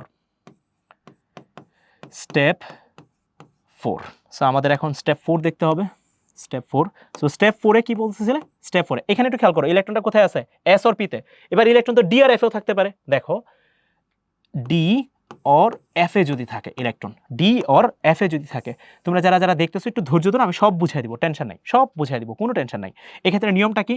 ইলেকট্রন সংখ্যা, ইলেকট্রন সংখ্যা গুণ, ইলেকট্রন সংখ্যা গুণ, ইলেকট্রন সংখ্যা গুণ 0.35, ইলেকট্রন সংখ্যা গুণ 0.35, এটা হচ্ছে nd and nf এর জন্য, nd and nf এর জন্য, এনডি, এই যে এরকম এখানে লিখছিলাম এনএস এন্ড এনপি এর জন্য, এখানে হচ্ছে এনডি এন্ড এনএফ এর জন্য, এনডি এন্ড এনএফ এর জন্য। আমরা সবগুলো দেখাবো, টেনশন নাই। বাকি সবার জন্য আচ্ছা ইলেকট্রন সংখ্যা লিখে নিই, ইলেকট্রন লিখে দিচ্ছি, ইলেকট্রন সংখ্যা গুণ 1, ইলেকট্রন সংখ্যা গুণ 1, এটা কি বাকি সবার জন্য, বাকি সবার জন্য, বাকি সবার জন্যে, বাকি সবার জন্য, ওকে, বাকি সবার জন্য, ওকে। সো এই হচ্ছে তোমার স্ল্যাটার রুলস আর কি। সো আমরা 4টা স্টেপে স্ল্যাটার রুলসটা দেখলাম। এই 4টা স্টেপ আমরা আশা করি খাতায় একটু তুলবো। এটা কেন লাগতেছে, সিগমা ক্যালকুলেশনের জন্য লাগতেছে। এই 4টা স্টেপ যদি আমাদের মনে থাকে, ইলেকট্রন সংখ্যা গুণ 0.35 এনডিআর এনএফ এর জন্য, ইলেকট্রন সংখ্যা বাকি সবার জন্য 1 দিয়ে গুণ করব, এখানে 0.35 0.85 আর 1 দিয়ে গুণ করব, আর গ্রুপিং করব আর ইলেকট্রনিক বিন্যাসটা করব। সো যদি আমরা এই 4টা স্টেপ করতে পারি, আমরা এখন মোটামুটিভাবে এই যে একটা প্রবলেম এখানে লিখছিলাম, এটা আমি করে দিব না, সবার লাস্টে এটা তোমাদের জন্য হোমওয়ার্ক রেখে দিব, বাট বাকি কিছু প্রবলেম আছে সেগুলো আমি তোমাদেরকে চলো করে দিই। এই যে দেখো আমাদের শুরু হয়ে গেছে প্রবলেম, দেখো কি বলা আছে, ক্যালকুলেট Z effective মানে কি, effective nuclear charge, value for 4s, okay. So এইটা 4s তুমি একটু খেয়াল করে দেখো এখানে কি মেনশন করা আছে, দেখো তো ভাইরা, সাবশেল। আমি তোমাদেরকে বলছিলাম যখন শেল থাকবে তখন একরকম নিয়ম, সাবশেল থাকলে আরেক রকম নিয়ম। সো আমরা এখন ফার্স্টে কি করব, দেখো স্টেপ ফলো করব, স্টেপ 1 ইলেকট্রন বিন্যাস। সো আমরা ফার্স্টেই স্টেপ 1 করব। সো চলো আমরা ইলেকট্রন বিন্যাস করে ফেলি, আয়রন 26, তাহলে 1s2, তারপর কি হবে ভাইয়া 2s2, 2p6, তারপর কি হবে 3s2, 3p6, তারপর হচ্ছে 3d6, তারপর হচ্ছে 4s2। এই হচ্ছে আমার ইলেকট্রনিক কনফিগারেশন।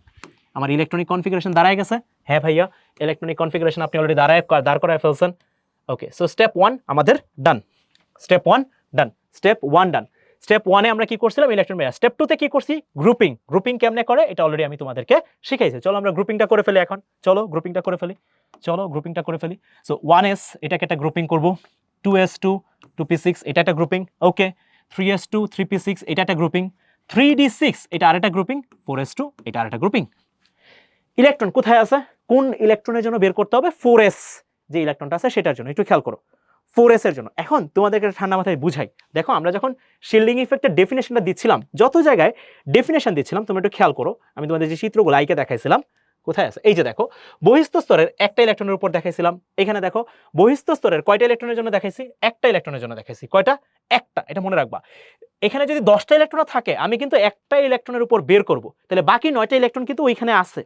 ধরো এই 4 নাম্বার সেলে এখানে আমার 10টা ইলেকট্রন আছে ধরো, তাহলে একটা ইলেকট্রনের জন্য আমি শিল্ডিং ইফেক্ট বের করব, তাহলে বাকি 9টা ইলেকট্রন কিন্তু এই সেলে অলরেডি এক্সিস্ট করতেছে, এটা মনে রাখো। তাহলে চলো আমরা একটু চিন্তা করি, দেখো ওকে। সো এটা হচ্ছে আমাদের কোয়েশ্চেন। এখন আমরা এখানে একটা কাজ করি, দেখো তোমার যে ইলেকট্রনটা বসে এই ইলেকট্রনটা কোথায় আছে আগে একটু দেখো কোথায় আছে। তো তুমি বলবো ভাইয়া এই ইলেকট্রনটা না এস এ আছে, একটু দেখেন, আপনি তাকায় দেখেন, আপনিও দেখতেছেন এখানে কিসে আছে, এস এ আছে, কোথায় আছে, এস এর মধ্যে আছে, ওকে। সো এইখানে আমার এস এর মধ্যে আছে, তাহলে এইখানে ইলেকট্রন আছে, এখানে ইলেকট্রন আছে কয়টা, 2টা, তাহলে একটার উপর তুমি শিল্ডিং ইফেক্ট বের করবা, ইলেকট্রন কিন্তু আরো একটা রয়ে গেছে, একটার উপর তুমি শিল্ডিং ইফেক্ট বের করবা, একটার উপর বের করবা, তাহলে ইলেকট্রন আরো একটা রয়ে গেছে, কারণ এখানে তো 2টা আছে, 4s2, তাহলে 2টা ইলেকট্রন আছে, তুমি একজনের উপর শিল্ডিং ইফেক্ট বের করবা, তাহলে আরেকজন ইলেকট্রন কি হয়ে গেছে, এখনো রয়ে গেছে। তাহলে এখন ধরো আমি যদি বলি এটা n, ভালো করে চিন্তা করো, এটা যদি আমি বলি n, মনোযোগ দিও ভাইরা, মনোযোগ দিতে হবে, প্রচুর মনোযোগ দিতে হবে, হ্যাঁ, নাহলে কিন্তু প্যারা হয়ে যাবে। এটা যদি আমি বলি n, তাহলে এটা কি হবে আমার, এটা হবে আমার n-1, এটা হবে আমার n-2, এটা হবে আমার n-3। সো আমরা নিচে একটু কাজ করি, এটা লিখে ফেলি, এটা হবে আমার n-1, কারণ ns, আর এটা হচ্ছে n-1, এটা হচ্ছে আমার n-2, কেন, n এর ভ্যালু 4, তাহলে এটা 4-1 দেখো 3 আসে, 4-2 দেখো 2 আসে, আর এখানে কি আসে n-3। ওকে, এবার দেখো আমি গ্রুপিং করে ফেলছি, একটা ইলেকট্রনের উপর শিল্ডিং ইফেক্ট বের করবো, সেটাও বের করে ফেলছে। এখন আমাকে শুধু সিগমা ক্যালকুলেশন করতে হবে, কিভাবে করব দেখো, ভালো করে মনোযোগ দিও ভাইরা, মনোযোগ দিও। দেখো ভাইরা এখানে আমার ইলেকট্রন কয়টা আছে, কয়টা ইলেকট্রনের জন্য সিগমা বের করবা, কয়টা, একটা ইলেকট্রনের জন্য, কোথায় আছে, এস এর মধ্যে আছে। এস এর মধ্যে যদি ইলেকট্রন থাকে তাহলে ইলেকট্রন সংখ্যায় দেখো এনএস এন্ড এনপির জন্য কত দিয়ে গুণ করতে হয়, 0.35 দিয়ে গুণ করতে হয়। এনএস এন্ড এনপি যদি ইলেকট্রন থাকে তাহলে ইলেকট্রন সংখ্যা গুণ 0.35, তাহলে ইলেকট্রন কয়টা আছে, একটা, তাহলে এখানে কি করব 1 × 0.35, কারণ ইলেকট্রন এখানে কয়টা আছে, একটাই আছে, হয়েছে ভাইয়া? হ্যাঁ হয়ে গেছে। এইবার পরে দেখো নিয়মটা কি লিখছিলাম, NS এন্ড NP এর জন্য কিন্তু এই যে দেখো S এন্ড FP এইটার জন্য কিন্তু সিলেক্ট করলাম। S এন্ড P তে ছিল ইলেকট্রন, তুমি দেখো প্রশ্ন যেটা বলছে এটা কিন্তু S এন্ড P তে আছে, এই জন্য কিন্তু আমরা স্টেপ 3 সিলেক্ট করলাম। স্টেপ 3 কেন? কারণ S আর P তে আছে। তাহলে ইলেকট্রন সংখ্যা গুণ 0.35 করে ফেলছি। তারপর ইলেকট্রন সংখ্যা গুণ 0.85 n-1 এর জন্য। n-1 এ জয়টা ইলেকট্রন থাকবে সেটার সাথে তুমি কত দিয়ে গুণ করবা? 0.85 দিয়ে গুণ করবা। তাহলে একটু চিন্তা করো এখানে ইলেকট্রন কয়টা আছে? 6 6 12, 6 আর 6 12, 12 আর 2 ইলেকট্রন বিন্যাস ঠিক আছে তো? 1s2 2s2 2p6 10 2 12 আর 6 18 আর 6 24 আর 2 26 ঠিক আছে। ওকে ঠিক আছে। তাহলে এখানে 6 6 12 আর 2 14। তাহলে এইখানে তুমি যদি চিন্তা করো এইখানে আমরা কি লিখবো? আমরা এখানে কি লিখবো? আমরা এখানে কি লিখবো? 14টা ইলেকট্রন আছে। 14টা ইলেকট্রনের জন্য কত দিয়ে গুণ করব? দেখো নিম্ন লেখা আছে 14টা ইলেকট্রনের জন্য 0.85 দিয়ে গুণ করব। ওকে সো 0.85 এই যে হয়ে গেছে। আমরা কিন্তু সিগমা ক্যালকুলেশন করতেছি প্লাস প্লাস। ওকে এইবার একটু নিয়মটা খেয়াল করে দেখো, নিয়মটা কি? বাকি সবার জন্য n-2 n বিলো যাই থাকুক না কেন কত দিয়ে গুণ করতে হয়? 1 দিয়ে গুণ করতে হয়। সরি, বাকি সবার জন্য কি করতে হয়? বাকি সবার জন্য কত কি দিয়ে গুণ করতে হয়? 1 দিয়ে গুণ করতে হয়। বাকি n-2 n বিলোর জন্য কি দিয়ে করতে হয়? 1 দিয়ে গুণ। তাহলে n-2 n বিলো, এখানে ইলেকট্রন আছে 6 2 8 2 10, 6 2 8 2 10। তাহলে এখানে কি করব? এখানে আমি কি করব? 1 দিয়ে গুণ করে দিব। তাহলে 10 গুণ 1, 10 গুণ 1, এইটাই হচ্ছে তোমার সিগমার ভ্যালু। যারা দেখতেছো ঠান্ডা মাথায় একটু চিন্তা করো, আমি কিন্তু বারবার স্টেপ ওয়াইজ ফলো করে গেছি জিনিসটা, আশা করি সবাই বুঝছো। সো চলো ক্যালকুলেশনটা করে ফেলি। ওকে সো চলো আমরা ক্যালকুলেশনটা করি। 10 × 1 মানে 10 বেসিক্যালি 10 প্লাস 14 × 0.85 ওকে প্লাস 0.35 ওকে। সো সিগমার ভ্যালু এখানে আসতেছে 22.25, সিগমার ভ্যালু আসতেছে 22.25। তাহলে এখন জেড ইফেক্টিভ ইকুয়ালস টু কি লিখবো? Z minus sigma. এখানে আমার জেড এর ভ্যালু কত ভাইয়া? এই যে এটা হচ্ছে আমার জেড ভ্যালু। অনেক সময় কিন্তু এটাকে জি ভ্যালু বলে, তুমি যদি দেশের বাইরে পড়তে যাও এটা কিন্তু জেড বলে না, তারা জি ভ্যালু বলে, হোয়াটএভার একই জিনিস। তাহলে এটা কত হবে? 26 মাইনাস 22.25। তাহলে এখানে কত আসতেছে? চলো করে ফেলি। 26 মাইনাস অ্যান্সার, তাহলে আসতেছে 3.75। আমি মনে হয় আশা করি কিছুটা বুঝাইতে পারছি যে যদি সাবশেল থাকে তাহলে সেক্ষেত্রে সিগমা ক্যালকুলেশন কিভাবে করতে হয় এবং এই ক্ষেত্রে ফাইনালি পরে যায় কিভাবে ম্যাথটা করে ফেলতে হয়। আশা করি সবার একটু আইডিয়া হয়েছে। যদি এটা বুঝে থাকি, যদি আমরা এটা পুরোপুরি বুঝে থাকি, চলো এবার আমরা এটা একটু করি। খালি তো করলে হবে না, অনেক কিছু করতে হবে। দেখো কি বলা হয়েছে, calculate Z effective value for 3D subshell for iron. 3D subshell for iron, কোন সাবশেল ভাই? 3D subshell. তাহলে আমরা স্টেপ বাই স্টেপ যাব। এখন কিন্তু আমরা অনেকটা প্রো। দেখো আয়রন 26, তাহলে ইলেকট্রন বিন্যাস করে ফেলি 1s2 2s2 2p6 3s2 3p6 3d6 4s2। আচ্ছা সো আমরা ইলেকট্রনিক বিন্যাস করে ফেললাম। এখন তোমাদেরকে যে বলছিলাম একটু খেয়াল করো, যেই শেলটা বলছে সেই শেলটা একটু ঠান্ডা মাথায় চিন্তা করো। আচ্ছা আগে আমরা গ্রুপিংটাও করে ফেলি, চলো গ্রুপিংটা করে ফেলি। তাহলে 1s2 এটা একটা grouping, 2s2 2p6 3s2 3p6 3d6 4s2। কোন সাবসেটের বলছে? দেখো 3d, তার মানে এখানে d তে ইলেকট্রন আছে, একটু খেয়াল করো 3d তে, তার মানে d, তার মানে এবার কোন স্টেপটা তুমি অ্যাপ্লাই করবা? দেখো যদি ইলেকট্রন d তে থাকে, এই যে দেখো d অর f, তার মানে স্টেপ 4 আসবে। এবার কিন্তু s and p আসবে না, s or p আসবে না, এটা কি আসবে? d অর f এটাতে আসবে। তাহলে ইলেকট্রন সংখ্যা গুণ 0.35 আর বাকি সবার জন্য 1 দিয়ে গুণ করে দেবো, সহজ হিসাব। বাট এখানে একটু ঝামেলা আছে। ঝামেলাটা কি তুমি একটু খেয়াল করে দেখো। তুমি কোথায় বের করবা? 3D তে কোথায় বের করবা? 3D তে এই যে এইখানে বের করবা, এই যে এই জায়গাটায় তুমি বের করবা, তাই না ভাইয়া? হ্যাঁ এখানে তো বের করবো, এটা খুবই সহজ। এটা ঝামেলার কি? ঝামেলা হচ্ছে কি, তুমি দেখো এখানে তুমি ইলেকট্রন আছে 6টা, এখন এরা কিন্তু 3D এর বাইরে আছে, তাহলে এরা কিন্তু শিল্ডিং ইফেক্টে আসবে না। তুমি যে এর জন্য শিল্ডিং ইফেক্টটা বের করতে হয়, তোমাদেরকে এটা কিন্তু বলছিলাম। দেখো ভাইয়ারা দেখো, ধরো আমি যদি এই সেই সংজ্ঞাটা যেটা ছিল সেই সংজ্ঞাটাতে একটু ফিরে আসি আবারও। ধরো আমাদের যে ফার্স্টের সংজ্ঞাটা দিয়েছিলাম, ধরো এই যে এইখানের ইলেকট্রনের জন্য শিল্ডিং ইফেক্ট তোমাকে বের করতে হবে। হ্যাঁ এইখানের ইলেকট্রনটার জন্য তোমাকে বললাম ভাইয়া এই ইলেকট্রনটার জন্য শিল্ডিং ইফেক্ট বের করতে হবে। এখন এখানে ধরো আরো কিছু শক্তি স্তর আছে, এখন এরা যদি ইলেকট্রন থাকেও এরা কি এইখানে বিকর্ষণে আসবে? এরা না ভাইয়া, শিল্ডিং ইফেক্টে সবসময় ভিতরেরটা আসে, বাইরেরটা আসে না। যার জন্য আমরা যখন কাজ করব আমরা কিন্তু এই শক্তি স্তরে যেখানে শিল্ডিং ইফেক্ট বের করতে বলবে সেইখানের বাদে বাকি বাইরে যারা আছে তাদের সবাইকে কি করব? বাদ দিয়ে দিব। বাকি বাইরে যারা আছে তাদের সবাইকে বাদ। তাহলে এখন আমরা আগেই রেড ফ্ল্যাগ দিয়ে দিব একজনকে, রেড ফ্ল্যাগ দিয়ে দিব একজনকে। সে কে? সে হচ্ছে 4s2। সো সে তোমার জীবন থেকে আগেই বাদ, সে তোমার জীবন থেকে আগেই বাদ, সে তোমার জীবন থেকে আগেই বাদ। রেড ফ্ল্যাগ পাই গেছে। ওকে, এইবার আমরা একটু ঠান্ডা মাথায় চিন্তা করি। দেখো ঠান্ডা মাথায় চিন্তা করে বলো। দেখো ভাইরা, দেখো এইটা আমার কি? তাহলে এন, এইটা পুরোটাই তোমার এন, এটা পুরোটাই আমার কি? এন না? হ্যাঁ ভাইয়া, পুরোটাই আমার এন, পুরোটাই আমার এন, পুরোটাই আমার এন, এটা পুরোটাই আমার এন। হইলো? হ্যাঁ ভাইয়া, হয়ে গেছে। তাহলে এটা আমার কি? এটা আমার হচ্ছে n-1, আর এটা আমার কি? n-2। ওকে, তাহলে এটা হচ্ছে আমার n-1 আর এটা হচ্ছে আমার n-2। যেখানে বের করতে বলবে সেটা আমার n। ওকে, সো এইবার একটু ঠান্ডা মাথায় চিন্তা করবো, ঠান্ডা মাথায় চিন্তা করবো। সো দেখো ডিতে ইলেকট্রন আছে 6টা, তাহলে একটার উপর বের করবো, তাহলে ইলেকট্রন থাকবে কয়টা? 5টা। এক্স্যাক্টলি ভাই। ওকে, সো আমরা চিন্তা করো, দেখো 3D তে তাহলে এখানে ইলেকট্রন আছে কয়টা? 6টা, তাহলে একটা চিন্তা করতে হবে, তাহলে একটার উপর চিন্তা করতে হবে, বাকি কয়টা থাকবে? 5টা থাকবে। তাহলে যখন ভ্যালুগুলো লিখবো, সিগমার ভ্যালুগুলো লিখবো, তাহলে 5 গুণ কয়টা আছে? দেখো ডি এর জন্য নিয়মটা কি ছিল? ইলেকট্রন সংখ্যা গুণ 0.35 ND আর NF এর জন্য, তাহলে 0.35 দিয়ে গুণ করে ফেলবো, তাহলে 5 × 0.35 প্লাস বাকি যারা আছে সবার জন্য কত? বাকি যারা আছে সবার জন্য কি? ইলেকট্রন সংখ্যা গুণ 1, বাকি সবার জন্য। বাকি কয়জন আছে একটু খেয়াল করো, 6 2 8, 6 14 2 16 আর 2 18। তাহলে 18 কত? 18 গুণ 1, 18 গুণ 1। এই যে দেখো এটাই হচ্ছে তোমার সিগমার ভ্যালু। তাহলে এখানে কত আসতেছে? 18 গুণ 1 মানে 18 প্লাস 5 × 0.35। চলো করি একটু। তাহলে এখানে কত আসতেছে? 5 × 0.35, তাহলে এখানে কত আসতেছে?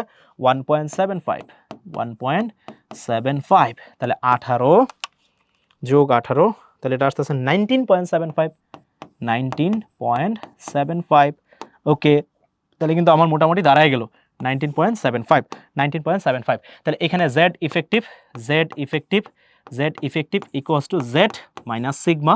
তাহলে z তো 26 আর সিগমার ভ্যালু কত পাইছো? 19.75। তাহলে এখানে চলো করে ফেলি। তাহলে 26 মাইনাস 19.75, তাহলে এখানে কত আসতেছে? 6.25। তাহলে এখানে দেখো আমার অ্যান্সার চলে আসছে। সো আশা করি মোটামুটি আমরা কিছুটা বুঝতে পারতেছি কেমনে সিগমা ক্যালকুলেশন করে। সো চলো আমরা আরেকটা করি। দেখো এবার কি বলা হয়েছে?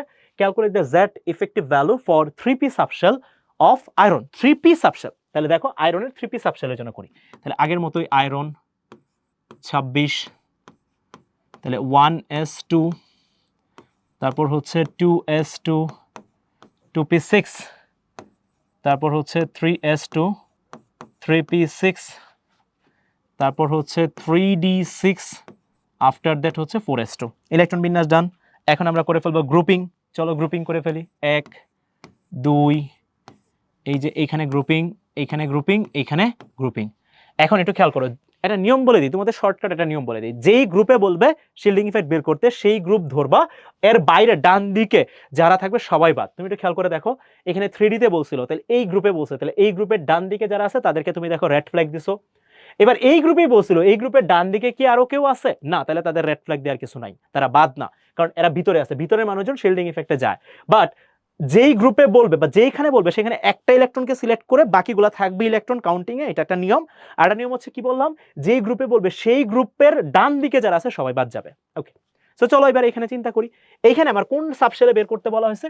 3p সাবশেলে। তাহলে যেহেতু 3p সাবশেলে বলছে, তাহলে আগে আমরা রেড ফ্ল্যাগ দিয়ে দিব। চলো রেড ফ্ল্যাগ দিয়ে দিই। কারে কারে রেড ফ্ল্যাগ দিয়ে দিব? 3p subshell. তাহলে এই গ্রুপ বাদ এবং এই গ্রুপও বাদ। ইলেকট্রন কোথায় আছে? এবার পিতে আছে। ইলেকট্রন কোথায় আছে? পিতে আছে। এটা খুবই সাবধানে খেয়াল করতে হবে। ইলেকট্রন কোথায় আছে? পিতে আছে। ইলেকট্রন কোথায় আছে? পিতে আছে, পিতে আছে। তাহলে 3p তে টোটাল আমার ইলেকট্রন এইখানে আমার চিন্তা করতে হবে ইলেকট্রন 3p তে আছে। তাহলে আমার কোন নিয়মে চলে আসবে? আমার নিয়মে চলে আসবে ইলেকট্রন যদি আমার পিতে থাকে, ইলেকট্রন যদি পিতে থাকে, s অর পিতে। আচ্ছা, এখানে কিন্তু আরেকটা স্টেপ বাদ আছে, আমি এটা এখন লিখি নাই, এখানে ফাঁকা আছে, কারণ এখানে আমি আরেকটা স্টেপ লিখবো। স্টেপ 5 আসবে একটা, একটু পরে আমি লিখবো, একটু পরে লিখবো, এটা মাথায় রাখতে হবে। আচ্ছা, যাই হোক, সো আপাতত হচ্ছে আমার ইলেকট্রন 3p তে আছে, ঠিক আছে? সো এটাকে আমি একটু উপরে তুলে দিই। এইখানে আমার ইলেকট্রন আছে 3p তে। ওকে, সো ইলেকট্রন 3p তে আছে। সো আমরা ওই আগের মতোই ঠান্ডা মাথায় চিন্তা করব 3p তে। তাহলে এটা আমার একটা n, ঠিক আছে, np, এটা আমার n-1, এটা আমার n-2। মনে করে দেখো, এগুলো লিখতে হবে। তাহলে এটা হচ্ছে আমার n, এটা হচ্ছে আমার n-1, যেখানে বের করতে বলছে সেখানেই n ডিসাইড করব, এটা আমার n-2।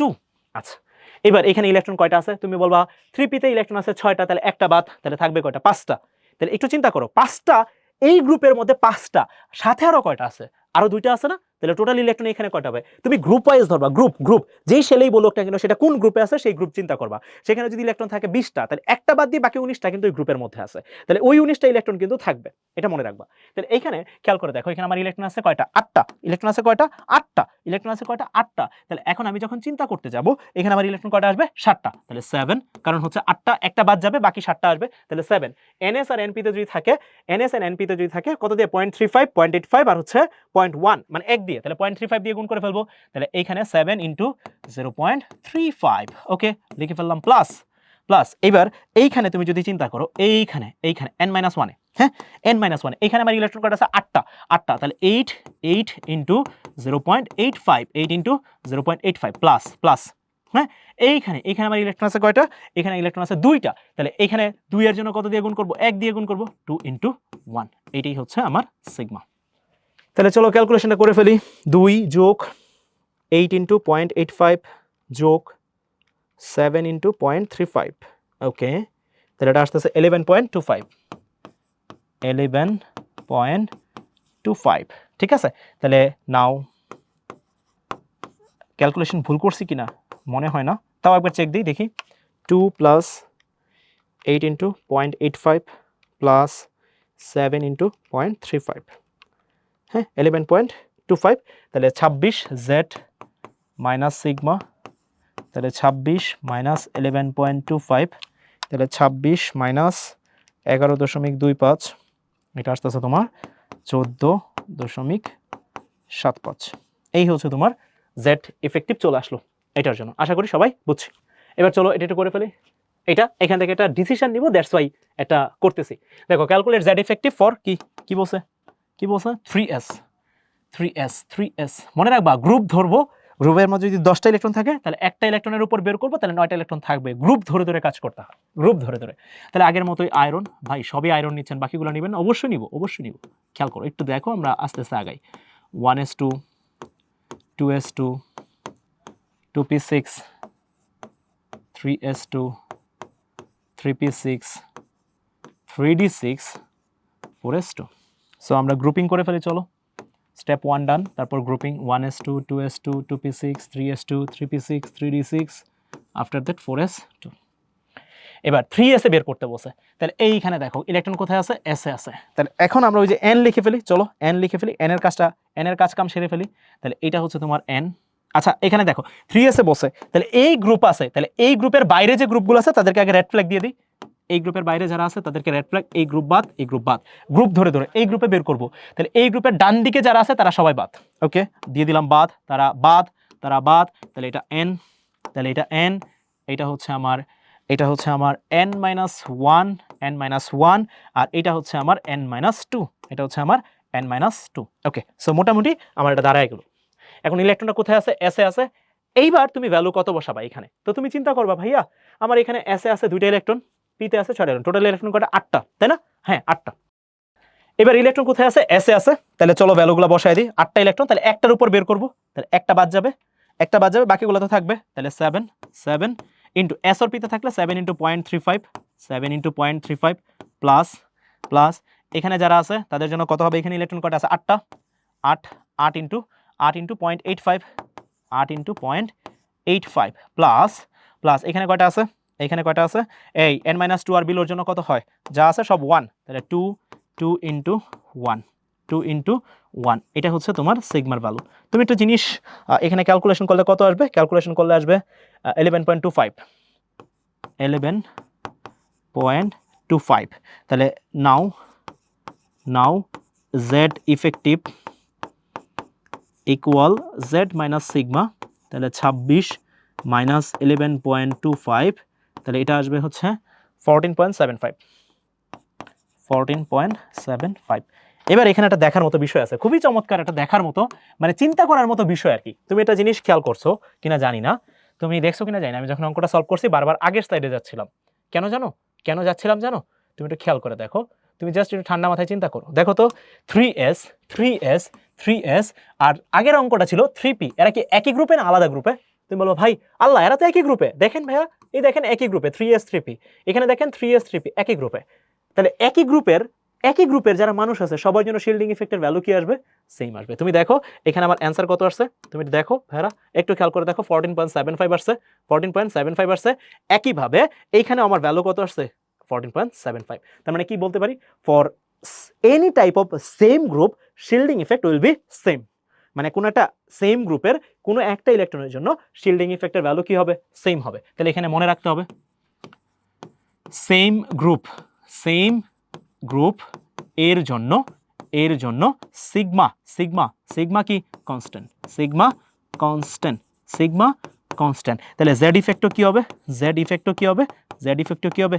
কনস্ট্যান্ট হবে। এটা একটু মনে রাখো, এটা একটু ভালো করে মনে রাখো। যে কোনো গ্রুপের জন্য কিন্তু সিগমা কি থাকে? গ্রুপ বলতে ভাই এই যে গ্রুপিং যে করছে, এই গ্রুপিং এর জন্য এটা কি থাকবে? সেম থাকবে। আশা করি সবাই বুঝছি। এবার আমরা একটু স্টেপ 5-এ চলে যাব। স্টেপ 5 বলতে কি ভাই, এখানে একটা ফর্মুলা আমরা মিস করছিলাম, সেই ফর্মুলাটা একটু লিখে ফেলি। স্টেপ 5 মিস না, ইচ্ছা করেই মিস এটা। স্টেপ 5 সো এই ক্ষেত্রে আপনি কি শিখাবেন এটা একটু আমার মনে রাখতে হবে, এটা আমার একটু মনে রাখতে হবে, ছোট্ট করে মনে রাখতে হবে। এই ক্ষেত্রে স্টেপ 5টা হচ্ছে for 1s electron sigma equal 0.3। এটা অলওয়েজ আমার কি করতে হবে? মনে রাখতে হবে। For 1s electron sigma equal 0.3, এটা হচ্ছে অলওয়েজ, ALWAYS অলওয়েজ। তাহলে for 1s electron sigma equals to 0.3, এটা সব সময় হবে, এটা আমাকে মনে রাখতে হবে। সো চলো আমরা স্টেপ 5 পড়ে ফেললাম। এখন চলো আমরা এটা একটু করে ফেলি। এটা কি এখনই লাগতেছিল? স্টেপ 5টা একটু পরে হয়তো লাগবে, যাই হোক লিখে ফেলি। আমি ভাবছিলাম এটার পরে এই অঙ্কটাই আছে, যাই হোক নাই এখানে। সো চলো করে ফেলি। 3D subshell of scandium. তাহলে স্ক্যান্ডিয়ামের 3D তে, তাহলে ফার্স্টেই স্ক্যান্ডিয়াম। এখন আমরা একটু দ্রুত যাব, হ্যাঁ।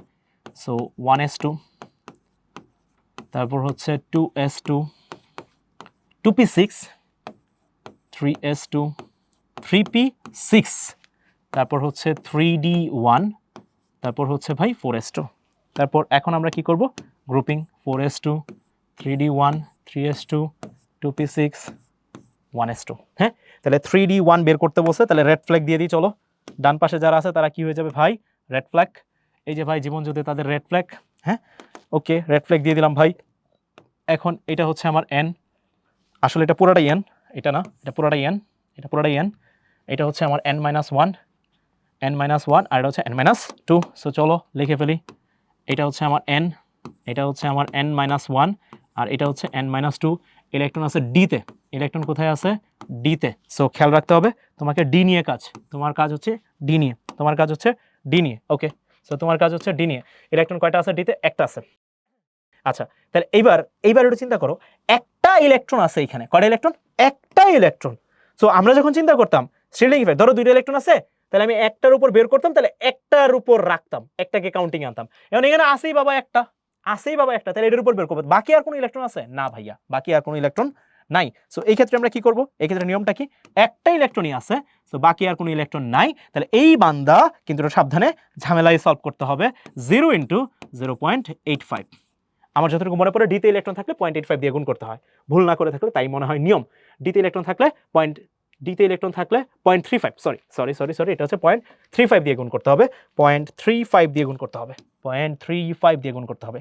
0 × 0.35, 0 × 0.35। বাকি সবার জন্য কত দিয়ে গুণ করতে হয়? দেখো নিয়মটা পড়ে আসি। ডিতে যদি ইলেকট্রন থাকে বাকি সবার জন্য কি করতে হয়? 1 দিয়ে গুণ করতে হয়, বাকি সবার জন্য 1 দিয়ে গুণ করতে হয়। তো চলো করে ফেলি। তাহলে বাকি সবার জন্য কত আছে? এনে 0 নিছো, বাকি আছে 6 2 8, 6 14, 2 16 আর 2 18। বাকি সবার জন্য, এখানের বাকি সবার জন্য হচ্ছে 18 গুণ 1 প্লাস এটা, হ্যাঁ। তাহলে এটা হচ্ছে তোমার সিগমার ভ্যালু। তাহলে অ্যান্সার কত আসবে? অ্যান্সার আসবে 18। Okay fine. তাহলে নাও এখন জেড ইফেক্টিভ বের করে ফেলি। চলো now Z effective Z minus sigma. স্ক্যান্ডিয়ামের কত ভাইয়া? 21। তাহলে জেড হচ্ছে 21 মাইনাস সিগমার ভ্যালু হচ্ছে 18, তাহলে এখানে অ্যান্সার হবে 3। এখানে অ্যান্সার কত হবে ভাইয়া 3 হবে। ওকে, এই যে হয়ে গেছে শেল্ডিং ইফেক্ট ভ্যালু চলে আসছে। সো তোমরা কি কিছুটা ধরতে পারতেছো যে সিগমার ভ্যালুটা আমরা কেমনে ক্যালকুলেট করি? আশা করি কিছুটা বুঝছো।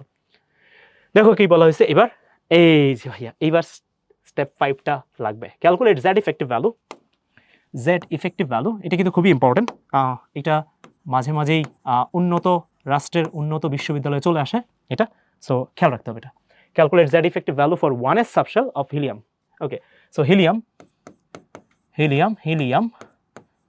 1s 2, তাই না ভাইয়া?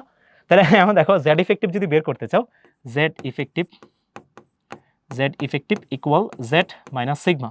তোমাদেরকে স্টেপ 5 শিখেছিলাম, তুমি দেখো স্টেপ 5টা এখন তোমার কাজে লাগবে। স্টেপ 5টা কাজে লাগবে। এই যে দেখো step 5, for 1s electron sigma equals to for 1s electron, for 1s এর ইলেকট্রন, ফর 1s এর কোনো ইলেকট্রন যদি থাকে তাহলে সিগমার ভ্যালু অলওয়েজ কি হবে? 0.3 হবে।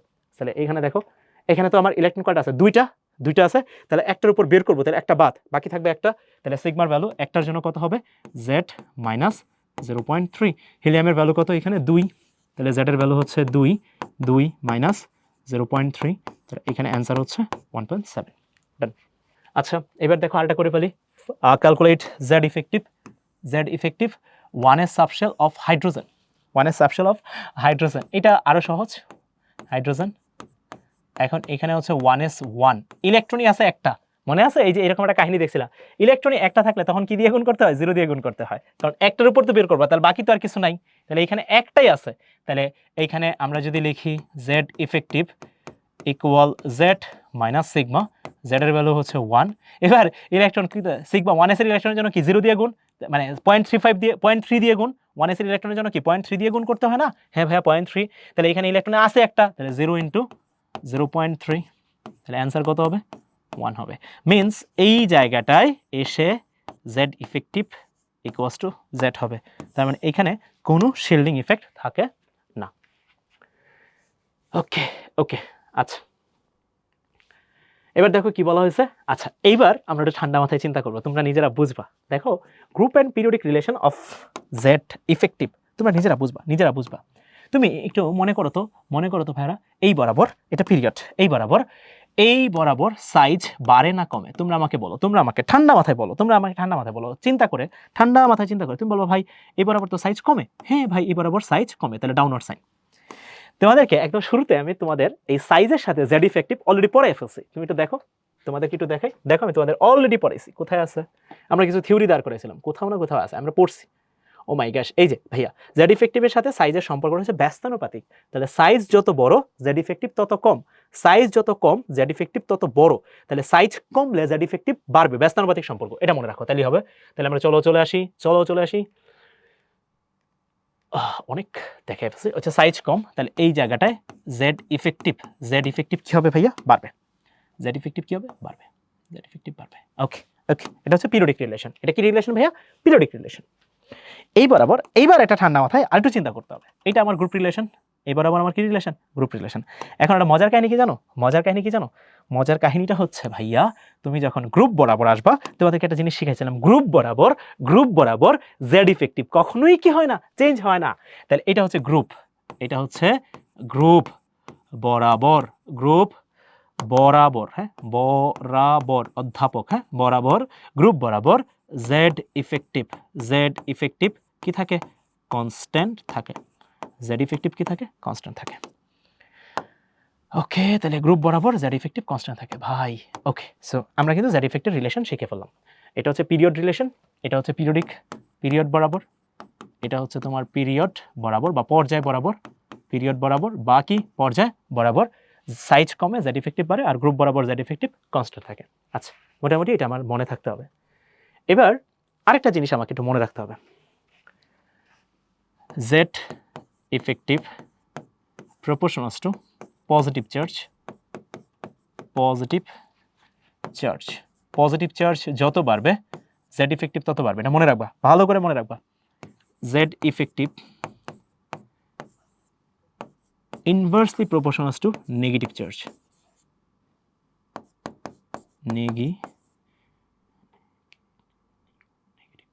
Negative charge. ঠিকঠাক লিখছি? হ্যাঁ ঠিকঠাক মোটামুটি।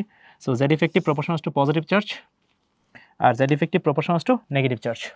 এখানে তোমরা একটু ঠান্ডা মাথায় দেখবা তোমাদেরকে অলরেডি আমি একটা জিনিস শিখাইছি, জেড ইফেক্টিভ প্রপোর্শনালস টু 1/সাইজ। এগুলো কিন্তু লজিকও দিছি একদম শুরুতে, আমি তোমাদের লজিকও দিছি, একদম শুরুতে আমি তোমাদের লজিকও দিছি। জেড ইফেক্টিভ প্রপোর্শনালস টু 1/সাইজ এটা শিখছি, Z effective proportionals to positive charge, Z effective inversely proportionals to negative charge.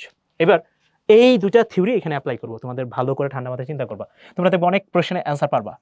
এখানে জেড ইফেক্টিভ ওয়াটার তুমি যদি চিন্তা করো কার কি হবে, তুমি দেখো পজিটিভ চার্জের সমানুপাতিক, তাহলে এখানে পজিটিভ চার্জ আছে না নাই, তুমি বলবা হ্যাঁ ভাই, আরে ভাই n প্লাস, হ্যাঁ এখানে তো পজিটিভ চার্জ আছে, তাহলে এটার জেড ইফেক্টিভ সবচেয়ে বেশি হবে, n প্লাস যেটা আছে এটার জেড ইফেক্টিভ সবচেয়ে বেশি হবে, n প্লাস যেটা সেটার জেড ইফেক্টিভ সবচেয়ে বেশি হবে। ওকে ওকে, তারপর নেগেটিভ চার্জ কিন্তু ব্যস্তানুপাতিক, তাহলে তারপর আসবে n, তারপর কি আসবে n মাইনাস, তাহলে এটা জেড ইফেক্টিভ অর্ডার।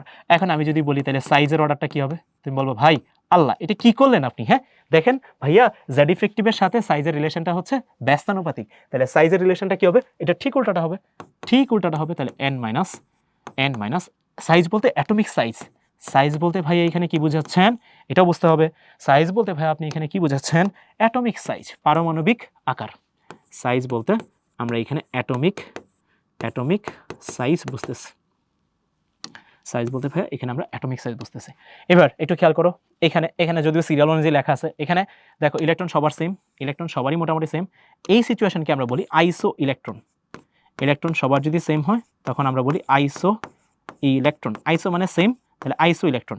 তাহলে এখন দেখো এখানে 3+, এখানে 2+, এখানে শুধু প্লাস, এখানে মাইনাস, তাহলে জেড ইফেক্টিভ কি হবে, যত বেশি প্লাস চার্জ তত বেশি জেড ইফেক্টিভ, তাহলে জেড ইফেক্টিভ এখানে কি হবে, জেড ইফেক্টিভ এখানে হবে বোরন 3+, তারপর হবে বেরিলিয়াম 2+, তারপর হবে লিথিয়াম প্লাস, তারপর হবে এইচ মাইনাস। তাহলে এখন আমি যদি সাইজ চিন্তা করি, তুমি বলবো ভাই সাইজ ঠিক উল্টাটা, সাইজ সবচেয়ে বেশি হবে এইচ মাইনাসের, তারপর হবে হচ্ছে লিথিয়াম প্লাসের, তারপর হবে বেরিলিয়াম 2+, তারপর হবে বোরন 3+।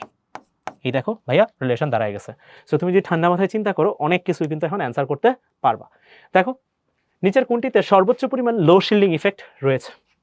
আচ্ছা, শিল্ডিং ইফেক্টের অর্ডার মনে আছে, SPDF, তাহলে লো শিল্ডিং ইফেক্ট, তাহলে যেখানে F আছে সেটাই হচ্ছে লো শিল্ডিং ইফেক্ট, যেখানে আমার F আছে সেটাই হচ্ছে আমার লো শিল্ডিং ইফেক্ট। এটা হচ্ছে অর্ডার ফর শিল্ডিং ইফেক্টের যে অর্ডারটা আছে সেই অর্ডারটা হচ্ছে এইটা, এস এর সবচেয়ে বেশি, তারপর পি আর তারপর ডি। তাহলে দেখো এখানে ডি নাই, তাহলে এটা বাদ। আচ্ছা এফ দেখি, তাহলে এখানে এফ আছে, এখানে এফ আছে, তাহলে এই দুটো তো আগেই বাদ, কারণ এখানে এফ আছে। আচ্ছা এফ এর সবচেয়ে কম। এখন প্রশ্ন হচ্ছে ভাইয়া এই দুটোর মধ্যে কোনটা অ্যান্সার হবে, আমি যদি বলি অ্যান্সারটা হবে এইটা। কারণ কি ভাইয়া, কারণটা কি, এখানে একটু খেয়াল করে দেখো এখানে 5F আছে, আর এইখানে যেটা আছে সেটা হচ্ছে 4F। তুমি একটু চিন্তা করো 5F যদি থাকে তার মানে 5F এর ভিতরেও কি আছে, 4Fও আছে, তাহলে এখানে সবচেয়ে বেশি না সবচেয়ে কম শিল্ডিং ইফেক্ট কাজ করবে, কারণ 5F এর ভিতরেই তো 4F আছে। আশা করি বুঝতে পারছো। আচ্ছা, সো শিল্ডিং ইফেক্ট অর্ডারটা হচ্ছে এস এর সবচেয়ে বেশি, তারপর পি এর, তারপর ডি, তারপর এফ। তুমি যেভাবে চিন্তা করো তাইলেই হয়ে যাবে। এইবার আমরা আরেকটা ছোট্ট প্রশ্ন সলভ করব। ধরো আমি তোমারে বললাম হাইড্রোজেন, তারপর বললাম হিলিয়াম প্লাস, তারপর লিখলাম লিথিয়াম 2+, হ্যাঁ, তারপর লিখলাম নান অফ দি অ্যাবভ। এটা হচ্ছে তোমার এ নাম্বার প্রশ্ন, মানে অপশনস, এটা বি নাম্বার অপশনস, এটা সি নাম্বার, এটা ডি নাম্বার। আচ্ছা, সো এখানে অপশনস দেয়া আছে ভাই, কোয়েশ্চেন বলতেছি। কোয়েশ্চেনটা হচ্ছে এইখানে নিচের কোনটিতে হুইচ ওয়ান উইল শো, ইংলিশে লিখি, which one will show shielding effect, which one will show shielding effect. এটা হচ্ছে কোয়েশ্চেন ভাইয়া, which one will show shielding effect, মানে এখানে কোনটা বেসিক্যালি শিল্ডিং ইফেক্ট দেখাবে। এখন তুমি একটু চিন্তা করো, এটার ইলেকট্রন কয়টা, এটার ইলেকট্রন কয়টা, এটার ইলেকট্রন কয়টা, এটার ইলেকট্রন কয়টা, কিংবা এটার ইলেকট্রন কয়টা। তুমি যদি চিন্তা করো এখানে ইলেকট্রন এটার একটা, হাইড্রোজেনের, হিলিয়াম প্লাসেরও একটা, লিথিয়াম 2+এরও একটা। আচ্ছা এটার তো ইলেকট্রন নান অফ দা হিসাব করে লাভ নেই।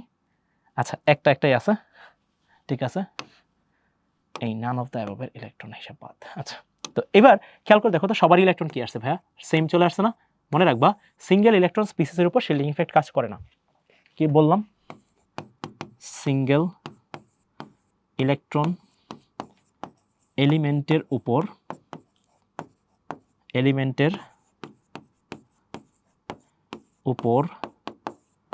Shielding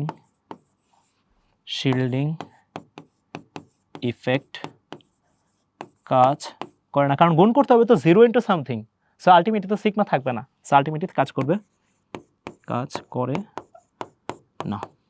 so single electron species এলিমেন্টের উপর শিল্ডিং ইফেক্ট কাজ করে না। তাহলে অ্যান্সার কোনটা হবে এখানে? অ্যান্সার হবে হচ্ছে আমার এইটা, নাম অফ দ্য অ্যাবভ। আচ্ছা, আশা করি এটা ক্লিয়ার। এবার এটা মাঝে মাঝে অনুধাবনমূলক প্রশ্নে আসে। এতক্ষণ যা যা পড়তেছিলাম সবই মোটামুটি একটু আমাকে অনেক হাই হয়ে পড়াইতে হয়েছে। হাই বলতে অনেক কঠিন হয়ে, তো তোমাদের হয়তো অনেক বইগুলো পাবা না, সমস্যা নেই, আমি তোমাদের পড়াইছি। যারা আগ্রহী মানুষজন আছে তারা যাতে পড়ো এবং বুঝো। অনেক মানুষ বা অনেক স্যার, অনেক ভাইয়ারা দেখবা বলবে যে স্লেটার রুল বুঝতে হয়, স্লেটার রুল না বুঝলে এগুলো বোঝা যায় না। আমি এই জন্য আগে স্লেটার রুলটা বুঝাই নিছি, শিল্ডিং ইফেক্টটা বুঝাই নিছি। ওকে, সো একজনও যদি উপকার হও সেটাই আমার জন্য অনেক কিছু। হ্যাঁ, আচ্ছা, সো ল্যান্থানাইট সংকোচনের কারণ কি বুঝিয়ে লেখো। আচ্ছা, সো এইখানে বেসিক্যালি যে এলিমেন্টসগুলো আছে ল্যান্থানাইট 57 থেকে লুটেসিয়াম 71 এই মৌলগুলো সম্পর্কে বেশ কথাবার্তা বলা আছে। এইখানে তোমাদেরকে যদি বলা হয়, তুমি একটু চিন্তা করো, এখানে আমার এফ অরবিটাল আছে, তুমি একটু ঠান্ডা মাথায় চিন্তা করো, এফ অরবিটাল আছে। তাহলে এফ অরবিটাল যদি থাকে তাহলে সিগমা অনেক অনেক কম, কারণ মনে আছে তো এসপিডিএফ, এফ এ সিগমা অনেক কম, মানে শিল্ডিং ইফেক্ট অর্ডার এফ এ সবচেয়ে কম, তাহলে সিগমা অনেক কম। সিগমা যদি অনেক কম হয় তাহলে জেড ইফেক্টিভ অনেক বেশি। আমি স্টেপ বাই স্টেপ কিন্তু লিখতেছি। জেড ইফেক্টিভ অনেক বেশি, এটার মানে হচ্ছে তোমাদেরকে শিখাইছিলাম জেড ইফেক্টিভ যদি অনেক বেশি হয় আকর্ষণ অনেক বেশি হয়। কোথায় লিখছিলাম? চলো যাই দেখাইছি। একদম শুরুতে যারা ক্লাস করো না তারা কিন্তু বেশ ধরা খাবা, ক্লাস করলে পুরোটাই করতে হবে, নাহলে কিন্তু বেশ পেন খাবা। দেখো এই যে দেখো ভাই, আকর্ষণ অনেক বেশি, জেড ইফেক্টিভ যত বেশি হবে আকর্ষণ অনেক বেশি হবে, এটা কিন্তু খেয়াল রাখতে হবে। সো চলো এখানে চলে আসি এবার। তাহলে এবার আমরা কি লিখবো? এগুলো পড়ছি। হ্যাঁ, এগুলো পড়ছি। তাহলে এখানে জেড ইফেক্টিভ অনেক বেশি, এটার মানে কি আকর্ষণ অনেক বেশি,